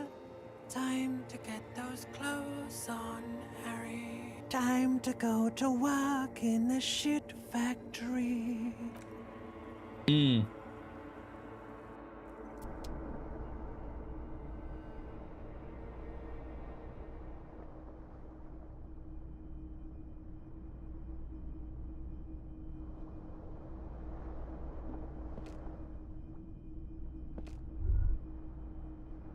Good going, buddy. God, what was that? Most beautiful dream. Yeah, we're gonna go with the irony. I mean, that's how it's gonna be now when I close my eyes. Wait till you see the one with the chick in it. It's gonna be a good one. You feel even worse this morning than you did last night. What's going on with me? You mean, why are you so tired? Too tired and down to even think? It is worrying, isn't it? You can't be a detective like this. Detectives need to be able to think. Why is this happening? It's just that your heart has finally pumped all the speed out of your system, Buster. Time to get some more. You're too weak to say no now. Waking up is the worst part. Maybe somewhere down the line you could decline.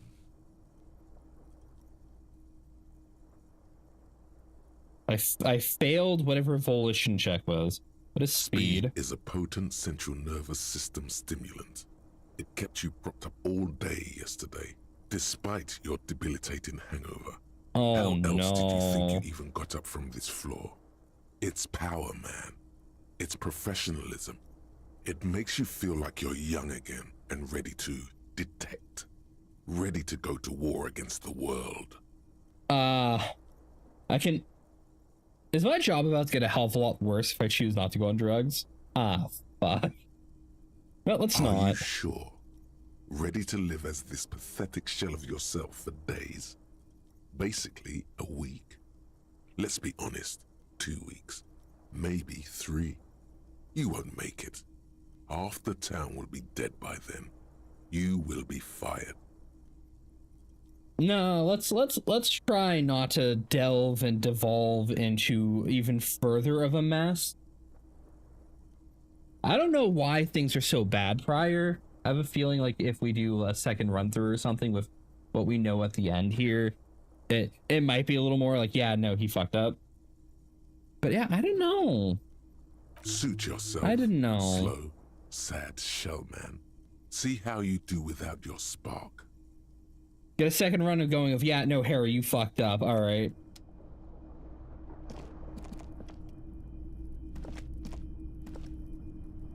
Marlo made it sound like we have to play this game a few times.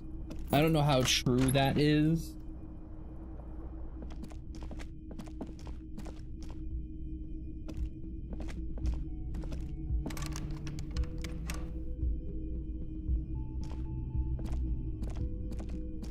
The door is closed.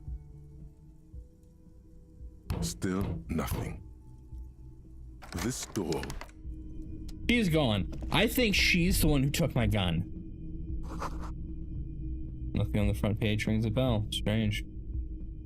I think she stole my gun. I wonder if she's also the one who gave me the drugs. Cause she was a little interesting when we woke up. I penned her early for being involved in whatever's going on. I wonder if she's like Union or something is trying to throw us off the case. Oh. Union box is open. All right.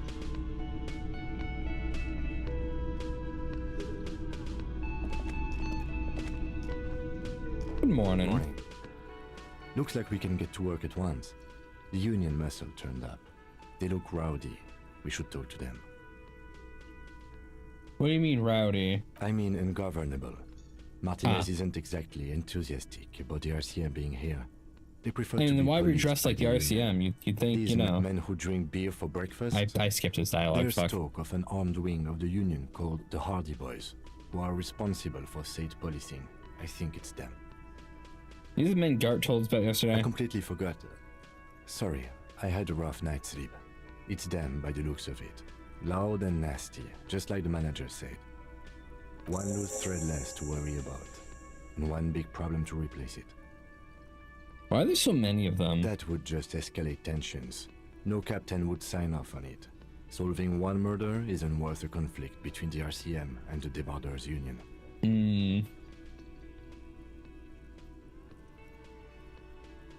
I mean, Chio, you seem to have an awful big issue with having your prostate snatched, my man. You know. In fact, even the death of 2 detectives. I know it's silly nonsense, man. War. So let's keep a cool head, okay? One more thing before we do. We don't have to talk to them immediately. We can walk right past them, continue with our business. Yeah, streetwise. Zoom right past. Do it on your own terms. They're in no hurry to leave. They think they own the place. I skipped a line. I leave that choice to you. I'm curious to know what they have to say about the murder.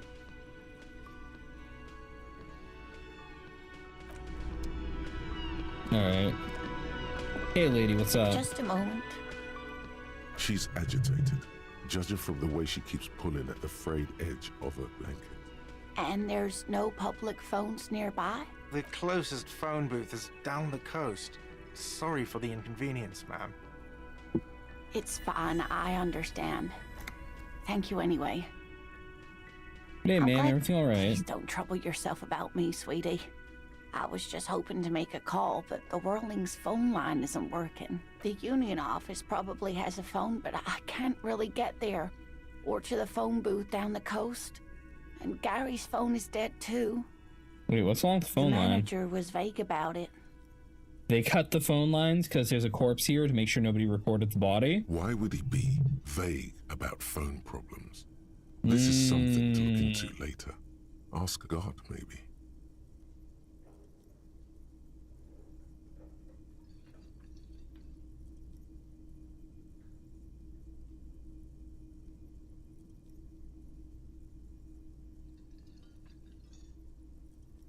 To let the young woman who's house sitting for us know that we may be delayed. Morel, my husband, and our friend Gary. Yeah, that's a good point. That might be back against by TOS. Monday night, but they're still missing, and I haven't heard from them. I was also hoping she'd heard from Morel.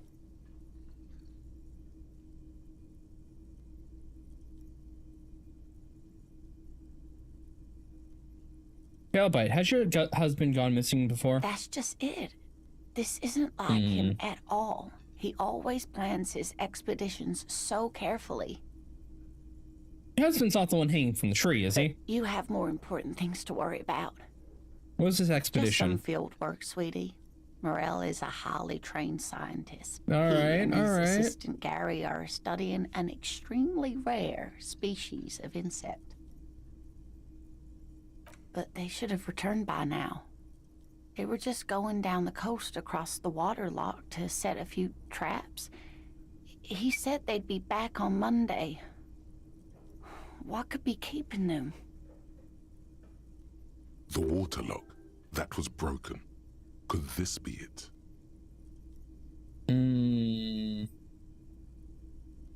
Water lock to this side of the coast is broken. They're probably stuck over there. My.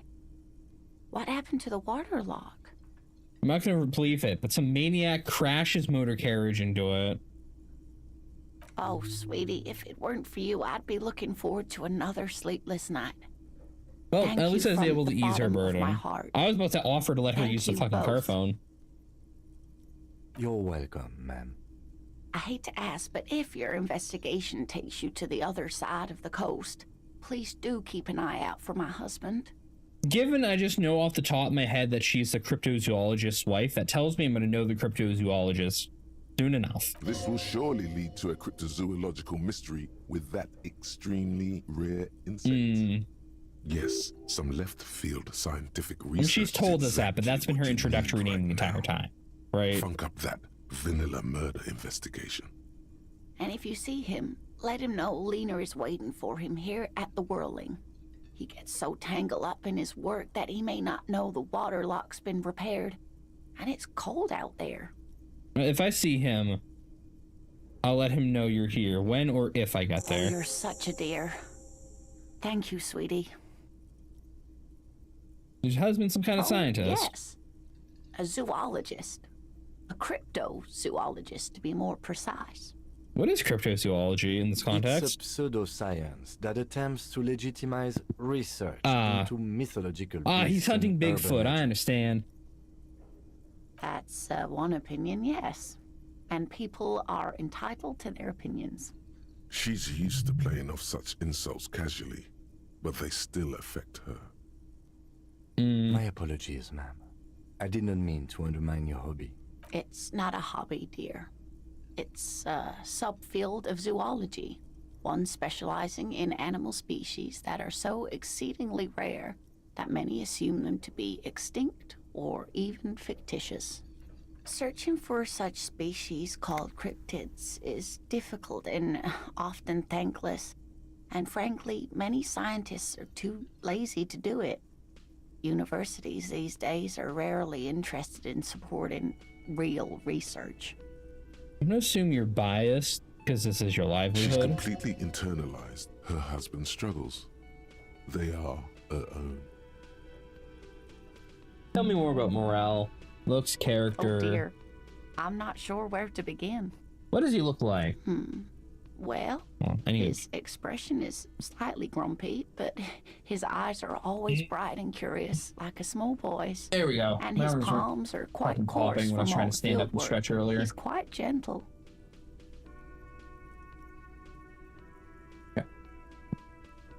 Fuck. Shoulders are inky.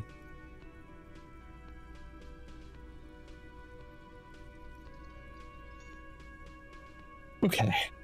A little warm in here. Oh, fuck, my phone. I'm gonna kick up my side fan here. Ah. Hopefully that doesn't come through the mic. My gate should catch it.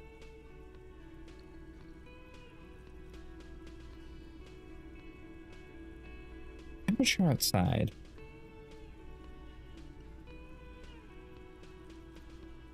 I don't think I want to open the window. That's fine. All right. It's always a challenge to describe the person you know best in the world. All right, let's try again. If I were trying to meet him on the street, what would I look for? Oh, well, he's a bit shorter than you, but with a larger frame, and he has longish white hair, usually a bit uncombed. You might say wild, even. All right, so I'm looking for the doc. I gotcha. The lieutenant pulls out his notebook and begins jotting down the woman's description. One other thing, he'll likely have all kinds of field gear on him, even if he's not out in the reeds, you know, just in case. We'll be celebrating our 16th anniversary this autumn. Not the most numerically satisfying anniversary, but I like the less obvious milestones even more somehow. How did the two of you meet? Via dating agency, I'm ashamed to say. I was looking to get back into the scene after recovering from my accident, and he just divorced. Yeah, that's a rough spot. We hit it off, and, well, here we are. She's skipping over some important parts. Perhaps you'll find out more later. I hope I've been useful. Tell me more about the... I keep seeing this highlighted and thinking I'm hovered over it. I'm like, no, not down there yet. Tell me more about this rare insect. Sweetie, it's fascinating, but I shouldn't bore you with entomological minutiae. The lieutenant gives you a sideways glance. No, I want to hear about it. Well, it's a phasmid, technically, but... Oh, God. But we're looking for an actual bug for half a second. A diverse group of insects whose bodies resemble twigs, leaves, that sort of thing. Oh, Ghost never mind. Insects. Oh, yeah. Here comes the interesting. Where other phasmids imitate sticks or leaves, this one's a living reed. It disguises itself among the reeds here on the Insulindian coast. Hence its name, the Insulindian phasmid. Perhaps you'll end up co-discovering the phasmid with us, officers. I knew it. We're gonna be chasing made-up insects with cryptozoologists. It's not made up, officer. I can assure you. It's simply elusive, so much so that most establishment zoologists doubt it exists at all. What makes you think it's around here? Some teenagers making out in the reeds saw one. They didn't know what it was, of course, but there was a brief article in a local newspaper about their encounter with a ghost insect that looks like the reeds. Gary sent us the clipping. So the newspaper clippings all the evidence you have, Of course, huh? most phasmid sightings turn out to be false alarms, but their description matched the Insulindian phasmid perfectly, and they didn't even know what they were looking at. Enthusiasm has wiped the worry from her face. Her eyes sparkle behind her glasses. I'm really excited. I suppose I have something of a personal connection to the Insulindian phasmid. All scientists have their little hobby horses. Is it dangerous? Not at all.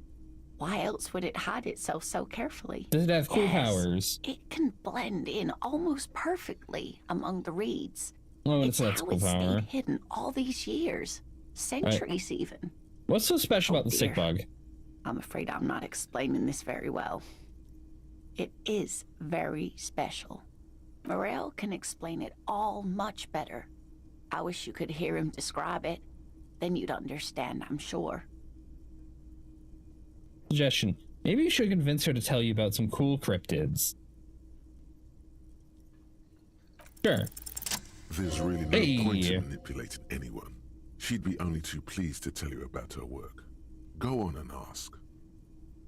Elena, I'd like to hear about some of the cryptids you studied. Can you just tell me a couple of them? I'd be delighted. Kim's like, fuck you, Truth man. be told, I could really use the company too. One cryptid, not a couple. One. This one turned into some kind of cryptid. All right, Kim, just one. He nods and assumes a waiting posture. Ooh, tough choice there. Biggest, tiniest, most dangerous than any invisible. Most dangerous gnome cryptid. Of Jeroma. Of course, the fucking gnome. Doesn't sound too bad. It is. None of his victims survived. Grieving relatives never even found their bodies because the gnome's venom dissolved organic tissue. Yes. The venomous gnomes, chat. They'll get you. What did it look like? It A gnome? was reportedly a small creature with webbed fingers and a protruding forehead and an ungainly little thing. Quite scary to look at. A couple of campers found it when it was already dying. They heard an odd wailing in the woods and followed the sound. They were scared and wrapped it in tarpaulin to suffocate it. It still took the gnome of Jeroma an entire day to die. If the body of the creature was found, why aren't there detailed illustrations of it in science textbooks, confirming the existence of this very little species?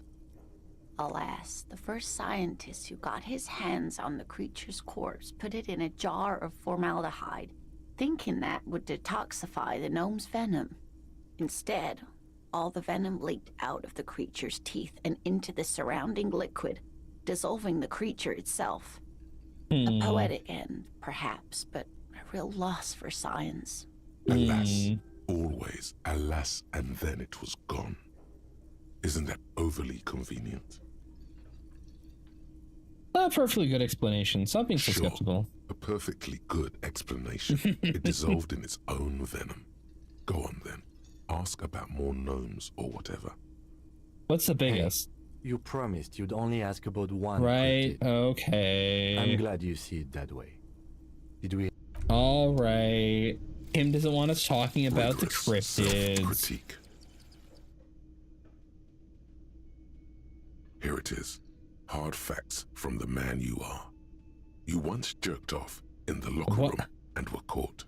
You held a young woman by the arm and kept her in your apartment for 20 minutes against her will. That's right. These are not flights of fancy. These are real deeds, Harry, emerging from the darkness of your past.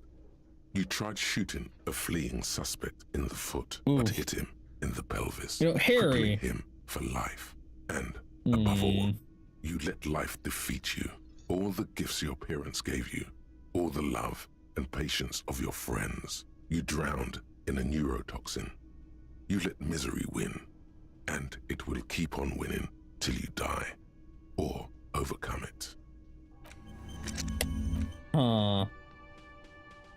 Bonus room side. Int and Psi red check failures heal 1 morale.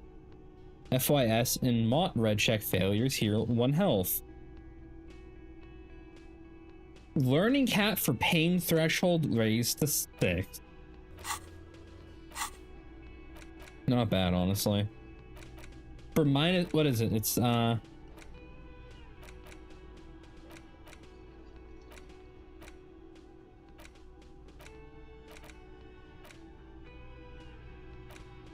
wait, I don't have -1s anymore because I'm done processing these thoughts? Shit, alright.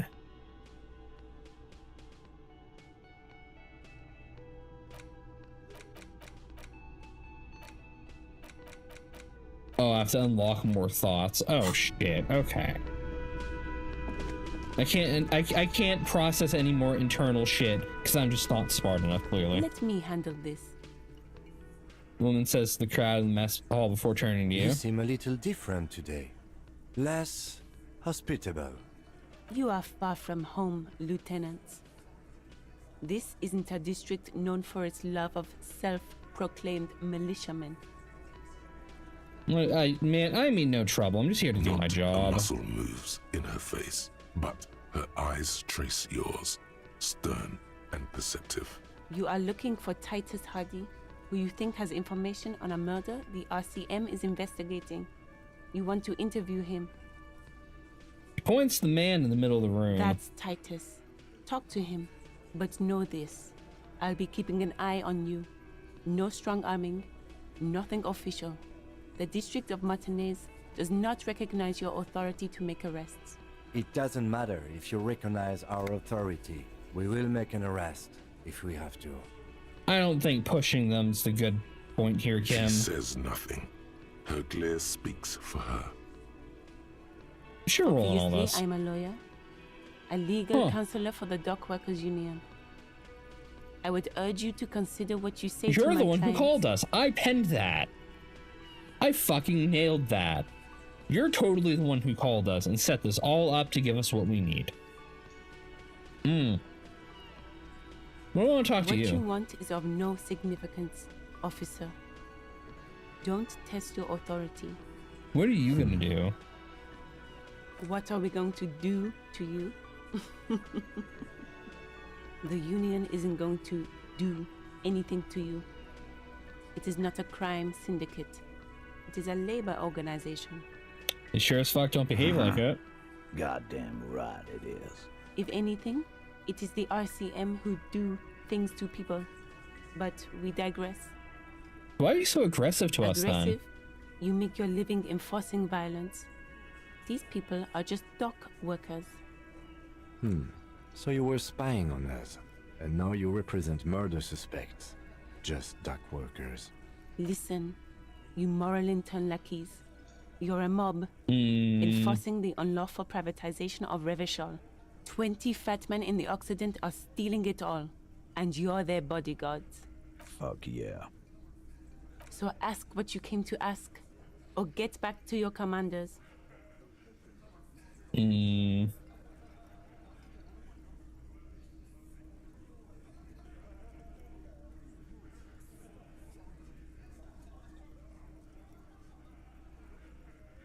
Yeah, let's do that. Let's ask those questions. I'm not gonna provoke you. I know better. I know where this is going. I provoked the kid out back and I fucking ate shit about it for like 20 minutes. Let's not.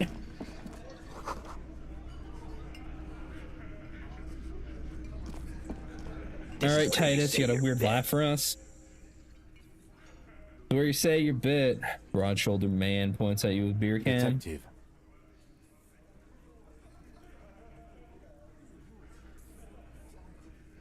You need to talk about the man hanged out back. This is about him. A real Oh yeah, you're gonna looker, be an that asshole this entire fucking time. Talking to you was a waste of my time. You're sure taking your time, waiting for him to get ripe and pretty for you, huh?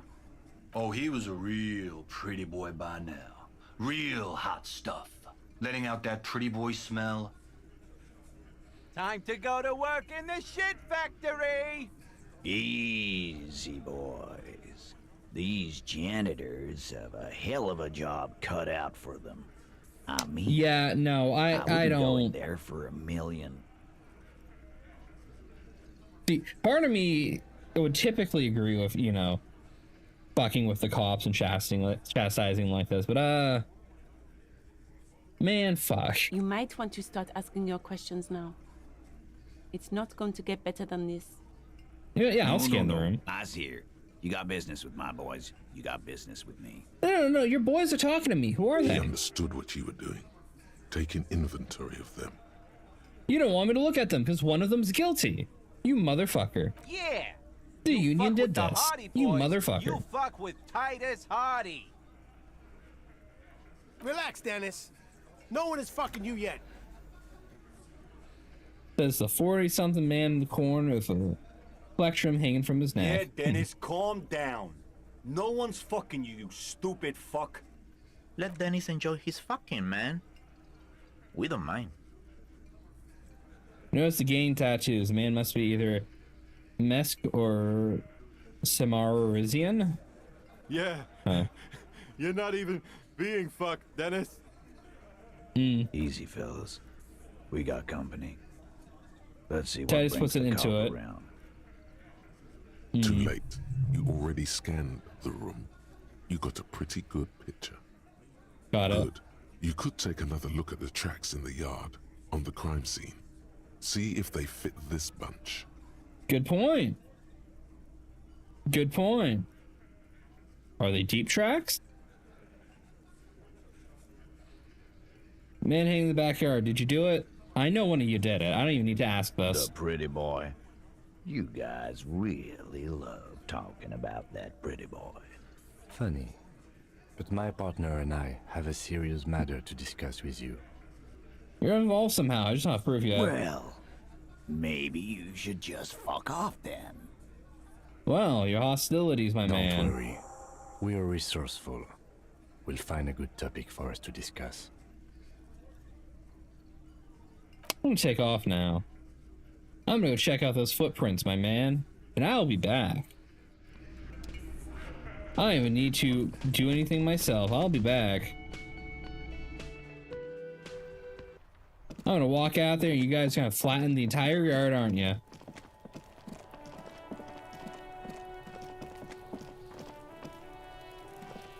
There are several footprints in the mud, left by work boots. Anywhere from 6 to 12 pairs have walked here. All right, let's ace my visual calculus. 8 pairs of boots have shuffled back and forth in the mud. Where else have we seen a gang of men in work boots? That's right, the Hardy Boys in the mess hall of Whirling in Rags. 8 different people. 1. Standard work boot. Steel reinforced toes. Number 46. Just like Titus was wearing in his booth. This is the big dick. Titus Hardy. The one with the bald cap on his head. Is Interesting. They didn't even bother to change boots. Putting them on the scene is easy. Maybe even too easy. Yeah, because we pass them legal summons, we're gonna get our shit kicked in and probably beat to death in the end. I see where this is going. 2. Standard work boot. Steel reinforced toes. Number 44. Either the blonde muscular guy, Glenn, or the young guy with a plectrum around his neck. 3. Hobnailed work boot. Steel reinforced toes. Number 43. The inked banger, perhaps. 4. Standard work boot. Number 45 or 46. Theo, the old smoker. You think you even see a tiny fleck of cigarette ash inside the print. 5. Another standard work boot. Reinforced toes. Number 44. Same as before. Either the musician, Eugene, or the muscle-bound blonde, Glenn. 6. Light as air. Same make of boot. But number 41. Small like a rat. Shanky. I should have gotten this Better earlier. late than never, detective. The whole world is dark and the tracks burn in it with strange beauty. 7. The glowing outline of a standard work boot. Number 46. The imprints are twice as deep as the others. The weight exceeds 200 kilograms. Fat Angus. Carrying something? Yeah, the big guy carried the body. 8. Another standard work boot. Number 44. There's an aberration in the pattern of the sole. The right sole is smoother, more worn. Curious. A missing 8th Hardy Boy. Someone who's a little unsteady on their 7 feet. sets All of right. tracks, right? The hard 8. That's all? Interesting. Then one of them seems to be missing. Anything else out of the ordinary? Note to self. This would be a good question to ask Titus. Where's the 8th man?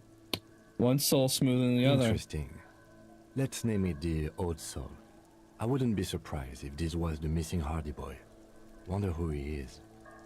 No clue. Someone operating a workbench with a pedal? Like a joiner at the harbor. Or maybe a drummer? He regrets it the moment he says it.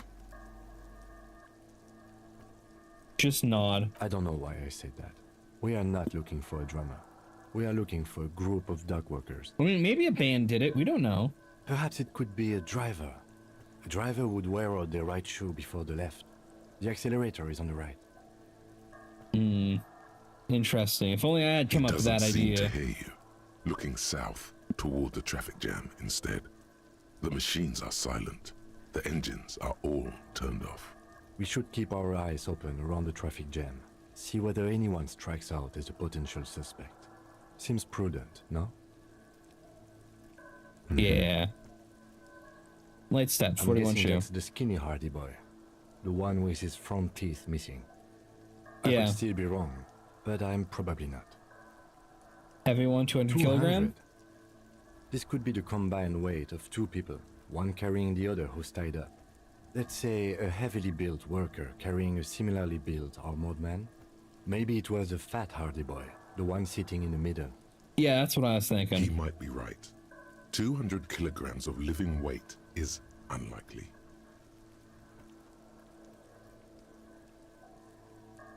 Yeah. Possibly, yes. But why? Why did they have to carry him? Yes, they could have used a makeshift stretcher or just march him up to the gallows. Maybe the victim wasn't Even conscious. easier to carry on a stretcher, or between two men. Anyway, it's for future consideration. What else can you see? How old do you think the A tracks week, are? maybe? 7 days would fit the time frame provided to us by the caller, who reported the hanging. It is not impossible. How do you I pulled know? last week's forecast for coastal Havashol. 7 days below freezing.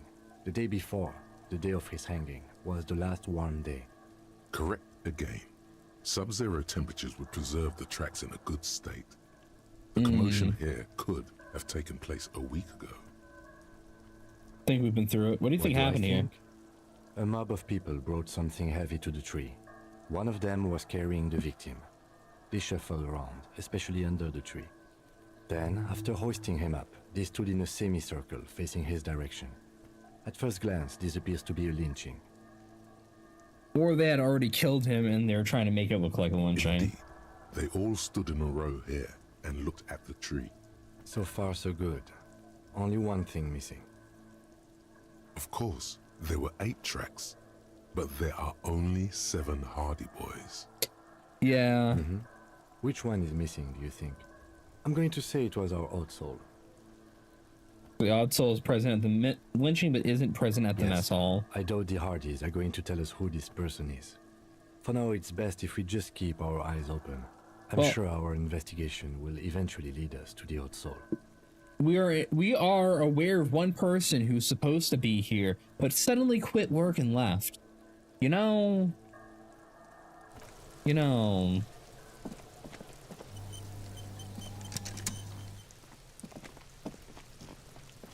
Hold on. I'm gonna quick save. I would take out some tools for this. Let me. Bolt cutters, yeah. Hold on, no wait, hold on. Bolt cutters and crowbar. Let's rip this dude down.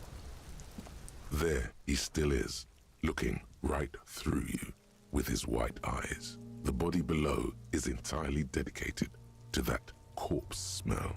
Emitting it is all it does now. I wasn't expecting to have such a high rate. Me getting my shit together is gonna make this easy, alright? As you breathe in, the odor comes over you. It's a smell of the mind telling you to run, and your stomach to wring itself empty. With your hands at your sides and your eyes squinting, you stand in it. Do they always do They that? do after 7 days, yes. We are deep in decomposition here. The man before you is naked, but for a pair of underpants and enamel boots. His skin is greenish, marbled with decaying veins, and blotched by lividity. A fading web of tattoos covers his chest and shoulders. The cargo belt used to fasten him to the branch above. He has appears interesting looking industrial boots. in strength. The material appears to be ceramic. Its clean white stands in stark contrast to the decaying flesh above the knee. The man wore thick polymer socks, probably for padding. A fine array of interlocking plates covers them. Delicate and fragile, they feel alien to the world around you. Out of place somehow. These are clearly not boots. They're armor, possibly part of a larger set. Are they? This is the armor he was stripped of? Indeed. Technically speaking, these are sabatons, not boots. Kind of armor. Ceramic plate. Zirconium dioxide, most likely. This is where the make would be. Under the heel. Fairweather. Fairweather model T500 VE. I'm guessing that's vitreous enamel. This is advanced stuff. Where's the rest of Piece it? by piece. He's been out here for 7 days. It would be odd if they didn't. We should keep a lookout for these species. The armor could yield information. This is one thing he might actually know. Maybe he was just wearing these boots and not the rest of the armor? I think he had something precious underneath the clothes. They had to remove the jeans and shirts we found to get to it. And this kind of armor is often worn under fabrics. Nice. That makes sense. What if they told him to strip for hung him? They usually hang them completely naked for that. La puta madre. The Mazda, the Besmerties, and the like. This one still has his underpants. Fucking talking about underpants. Clearly, Kuno would like to interject something here, but there's not enough for him to hold on to. Material looks out of place here. It's expensive. Draws a line on the condensation of the ceramic with his We've index requested finger. similar material for our tactical units for years now. The constabularies deemed it too costly. In that time, we've lost 6 men to semi-automatics. How much for we're a full talking? set, about 4 years of wages.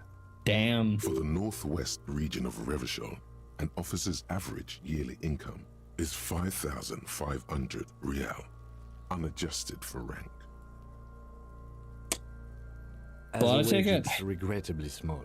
But for a piece of hardware, yes, that's a lot. How does man afford such expensive That's hardware? for us to find out. My initial report on the area suggests he was a security guard for the harbor company. But that's just hearsay. Looks pretty advanced for a security guard. I agree. This equipment is way beyond what a guard can afford. Knock a on the small door. bell-like sound fills the air. The pry bar in your hand is itching for some action. Sounds fragile. I'm not gonna break the boots. I'm gonna It's take them. anything but. This material is a kinetic redistributor. It spreads kinetic energy horizontally, from plate to plate, dissipating it entirely. See? Faint, organic lines cover the plates where they separate into smaller ones. These plates then divide into smaller plates until there are hundreds of them altogether. Yeah, that's kind of how like lamellar works, right?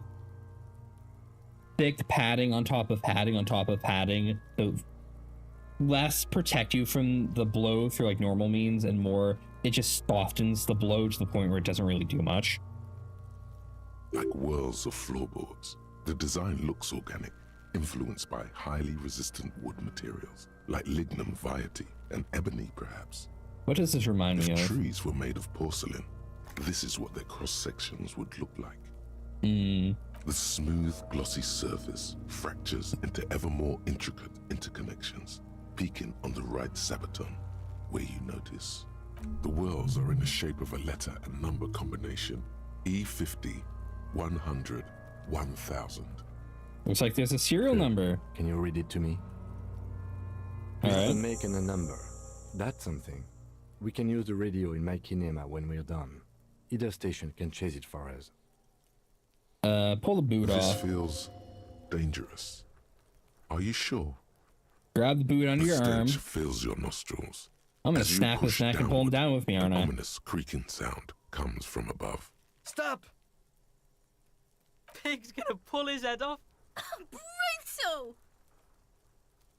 This is a bad You're idea, going isn't to it? pull his head off. Do it, homo!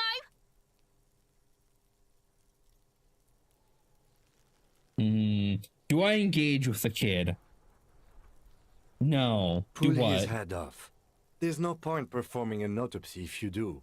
We'll have compromised the coroner's case. Indeed, from this angle, it does look like the neck isn't going to take much more. Being dead for a week has all but liquefied his muscles. What are you trying to achieve anyway? Why are you hanging on to that boot? There may be clues inside How the many boot. clues do you need? You already found a number. Besides, there's no way you're getting them off. All the organic matter in his body has been flowing down into the boots. They are fused to his feet now. Why do you think the locals haven't scavenged them yet? You're sure there's a way to peel them off, but first the body needs to be down. And second, it would probably be better if the lieutenant wasn't around. You know... The anticipation makes you crack your fingers. Feels nice. Nice and cracky. Alright, what's gonna happen to the boots then? Yep, got it. Processing will take care of them. With the situation in the morgue, it will yield nothing. But we must pick our fights. Should we continue? The cadaver slowly twists on the cargo belt, his torso covered in tattoos, and extremities blotched pink and blue. What's with the belt? The hangman's knot is pulled tight by the weight of the corpse below.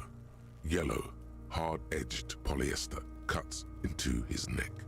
Above, a sliding buckle ties the belt to the branch. This is a steel-reinforced cargo lashing belt, big brother of the regular cargo belt. It's used for tying cargo under 6-rotor airships. Yeah, this is Union equipment then, alright. Airlifting. I thought it was used on lorries for strapping cargo to them. Apparently this is a reinforced kind for air transport. My brain tells me so. The local harbor uses 6 rotors to shuffle containers around. I get the sense they use whatever was on hand, without paying much attention to not incriminating themselves. Assume the dock workers did it? I'm still approaching this as a lynching, yes. Motivated by the ongoing strike. You? Makes sense, makes sense. 70% of the cases I get are just filling in the blanks on the initial report. This belt worries me. We want to stay him up there. Rope is reinforced with steel I was afraid wiring. it would be. Thin steel wiring, parallel strands. This makes getting him down more problematic than I had assumed. How do they even get him up This there? is one of those things that's easier to use one way around. They climb up the kid's ladder? That ladder can't carry a grown man. I Yeah, didn't the see rat any probably did splintering it. Either. Did you? I Or think the they missing lassoed person. the branch, then pulled on the belt to close the buckle. Could be. The shape of the branch supports the theory. The cadaver hangs from the cargo belt, limbs limp and torso covered in tattoos. Expect the An intricate tattoos. web of blue lines stretches across the torso, from the right shoulder to the solar plexus. Each time they intersect, a small white star is formed in their crossing. Hundreds of fading asterisks riddle his skin. Their concentration is highest around his heart. His corpse is marked by stars. Will mine be marked Alcohol and heartbreak. Yeah, that sounds about right. That map of the night A map sky. of the stars. I do see some similarity to astronomical charts. Great Century Messinian, maybe. But this seems more particular. Customized somehow. As if someone left out most of the night sky, filtering it through personal choice. The principle of this filter remains unknown to you. The thought dissipates, and you feel as though you were only half right. I feel like I'm missing something. So am I. A sudden ringing fills the ears. The lieutenant pulls down the zipper of his orange jacket. He wears a wide leather belt around his waist and a gun holster under his arm. He takes a thin piece of milled aluminium from his coat pocket and pulls it open. Sounds like a sword being unsheathed. A small lens appears. Some sort of camera. I want him to do his job. Shit, Kuno! What the fuck is that? An instant color camera. He produces 2 metal capped ampules, clicks them into place. At the side of the apparatus, a thin slot I have shines only there. 2 ampoules, so nobody move. I don't want to waste one. He points the camera at the corpse, peering into it and lens adjusting. Then A shrill flash, followed by the breaking of a small ampoule of glass.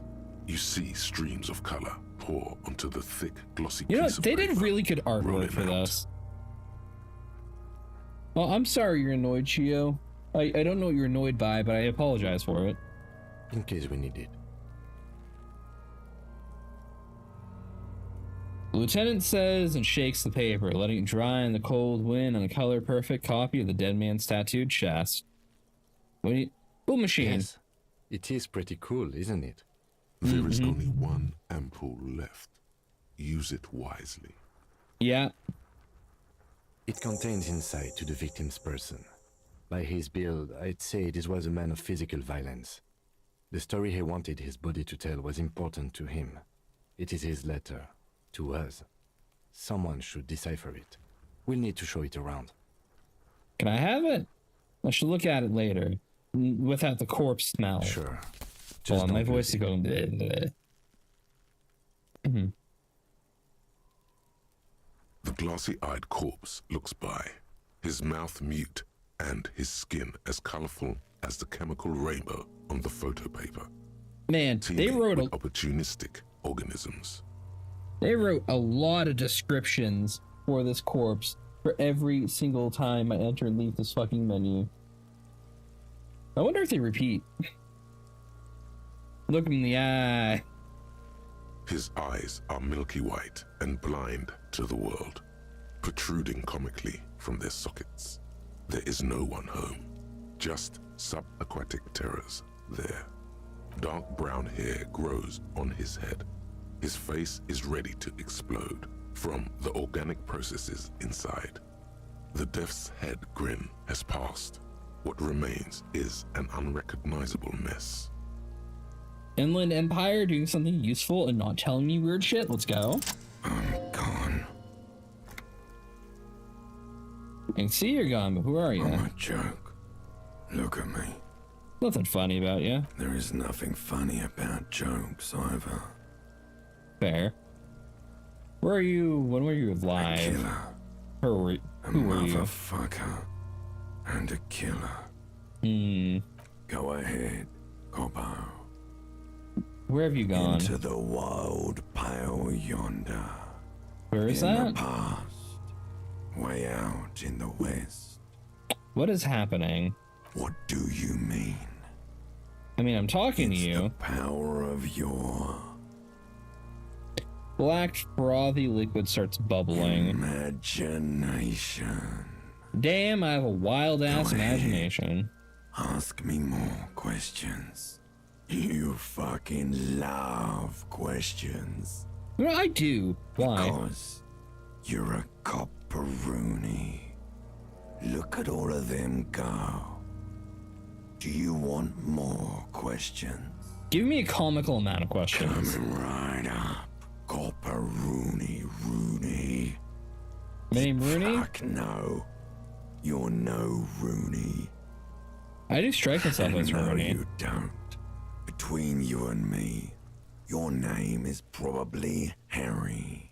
But I feel like I've forgotten something terrible. Because you have. What did I do? Who killed you? Love did me in, Brother Copo. It was love all along. I'm seeing myself in this corpse. Great. Fantastic. You ask me a question. Sure, Lobo. I can ask you a question. Why are you doing this? What? Looking at my face, motionless. Looking into my eyes. Standing here. Why are you investigating my murder? I don't have anything else to do. This case is all I have. I am all you have. Then you truly lost it all, brother. Let the world drag it all away from you. And what it left, you pissed away. And here we are. I hate you, you stink, and you're boring. Do I remind you of someone? Yeah, myself. With Muller's disease, harlequinism, grown up miraculously. Myself in the bathroom mirror. Look at that bright kid. We're birds of a feather, you and I. Soon you'll be just like me. Just keep drinking and having a good time. It's a matter of weeks. Feeling nausea? Vomiting? Tenderness or pain around the liver area? Tiny red lines on the skin above waist level?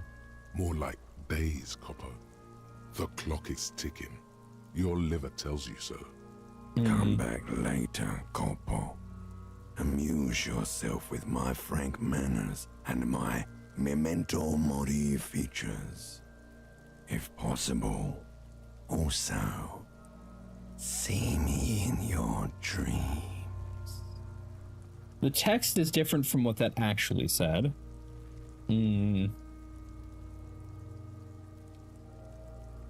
How do we get him down? Are you sure we finished the preliminary examination of the cadaver? We might miss some of these things once he's done.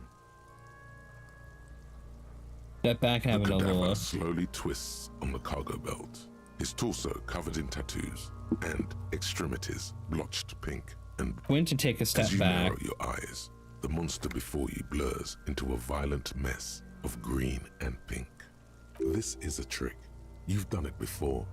Pink is where the blood settled in the first hours post-mortem. You can use it to see if the corpse has been tampered with. Does his position at the time of death match the discoloration? Only the lower extremities are pink with a dash of blue.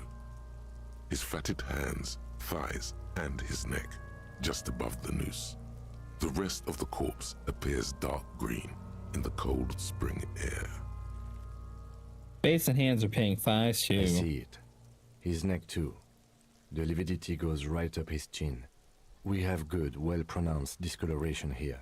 The monster comes back into focus, an explosion of color, coursing with dark marbled veins. His stomach appears pregnant with something. Black liquid streams down his thigh and onto his boot. So, what do you think? He's dead. Wow, that's a great response. He was up right after death. His hands, feet, and neck are discolored. Agreed, especially on the neck. The belt acted like a tourniquet, keeping the blood in his head. The hypostasis supports a hanging. Yeah, seems like a lynching. Everything here seems to corroborate that assumption, but we should still get him down before. I think he's dead. His personality is no longer a part of the world. Totally dead. World no longer stores his personality in its composition. There was a time for that and ended several days ago.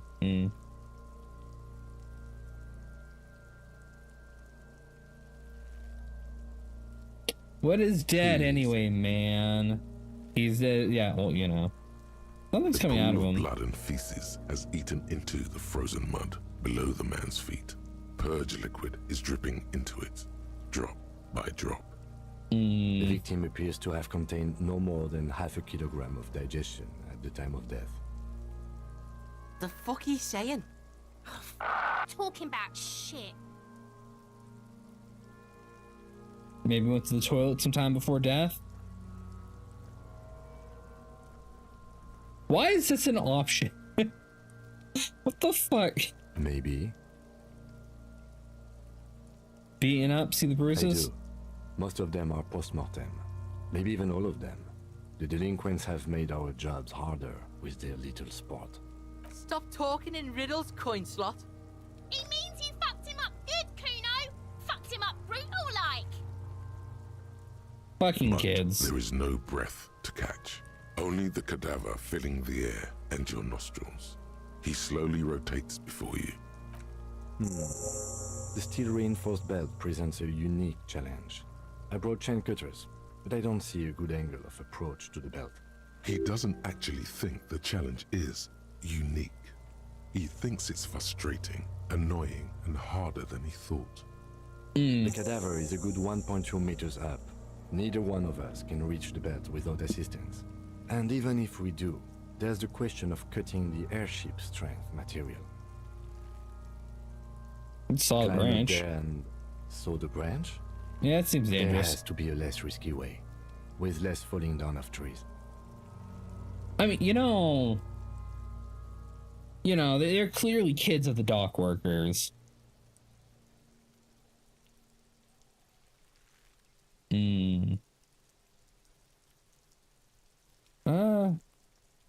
Shooting him down's not really the option. Someone else do it. You mean like the police? Yeah, what is that them. about processing then? Weren't they supposed to take care of the boots? Why don't they help? Can't boys processing take care of this? Why? Think of the boys from processing as murderers. Only instead of people, they murder crime scenes. Processing is a wrecking crew. They know how to commission off items and how to work the incinerator in the morgue. I know it's hard, but I assure you, the others won't come to help us. And we have a growing sanitary concern here. We need to get him down, fast. Maybe gun him down? Bang bang time, pig! Shoot his head off! How? Where the buckle ties the rope to the branch. That's a good spot to aim. The buckle holds the belt together. Where? Ah, yes, I see. If the shot hits that, there might be a chance to release the belt. Yeah, now we're talking. Entertain a Kuno with some shit. They'll miss! The pigs will miss Kuno!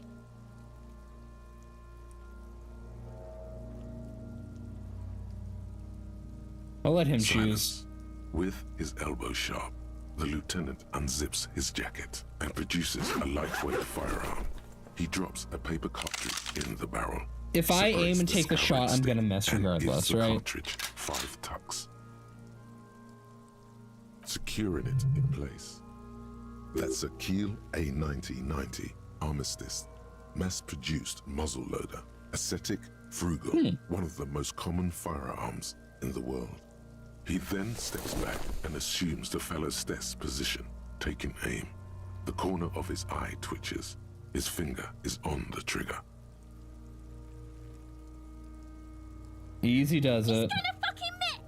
The kid's voice is drowned in a shrill blast that echoes off the walls of the surrounding tenements. And a he cloud of fucking smoke missed. slowly parts in the air as the lieutenant steps back and says to himself, God damn it. Fucking idiot! Mukabat asshole! Kuno could have hit it easy, but then Kuno's not fucking handicapped, is he? Okay, Kuno's man. sorry too. Kuno feels sorry for the Beano class. The lieutenant doesn't say a word, just looks at the gun. No, Dragon, we maybe? are lucky as it is. We didn't break anything, and the victim remains uncompromised. Any more mistakes could put us in an unfortunate position with the locals. We have eyes on us. I didn't do us any favors with that. Yeah. I have now- to say, it's beginning to look unlikely we can get him down without assistance. Can I have the gun? Maybe It's I should bad try. as it is. Us shooting firearms like punks. Go ahead. I'm not stopping you. Just don't lose it. They only have one gun! This is the sorriest pair of pigs Kuno's ever seen. Fucking. Fucking banana poika! Take it and shoot yourself in the mouth! Man, somebody's taught these kids some awful shit. Feel the The weight cold first. piece of bakelite and gunmetal is surprisingly light. Your fingers fit right through the guard, instinctively resting on the trigger. The fuck are you waiting for, Kuno? Tell him to shoot himself in the mouth! The buckle comes into focus in your sights. You stand with your feet planted firmly in the ground and your left hand supporting your gun arm. Why don't you just shoot yourself in your mouth? At least you won't miss.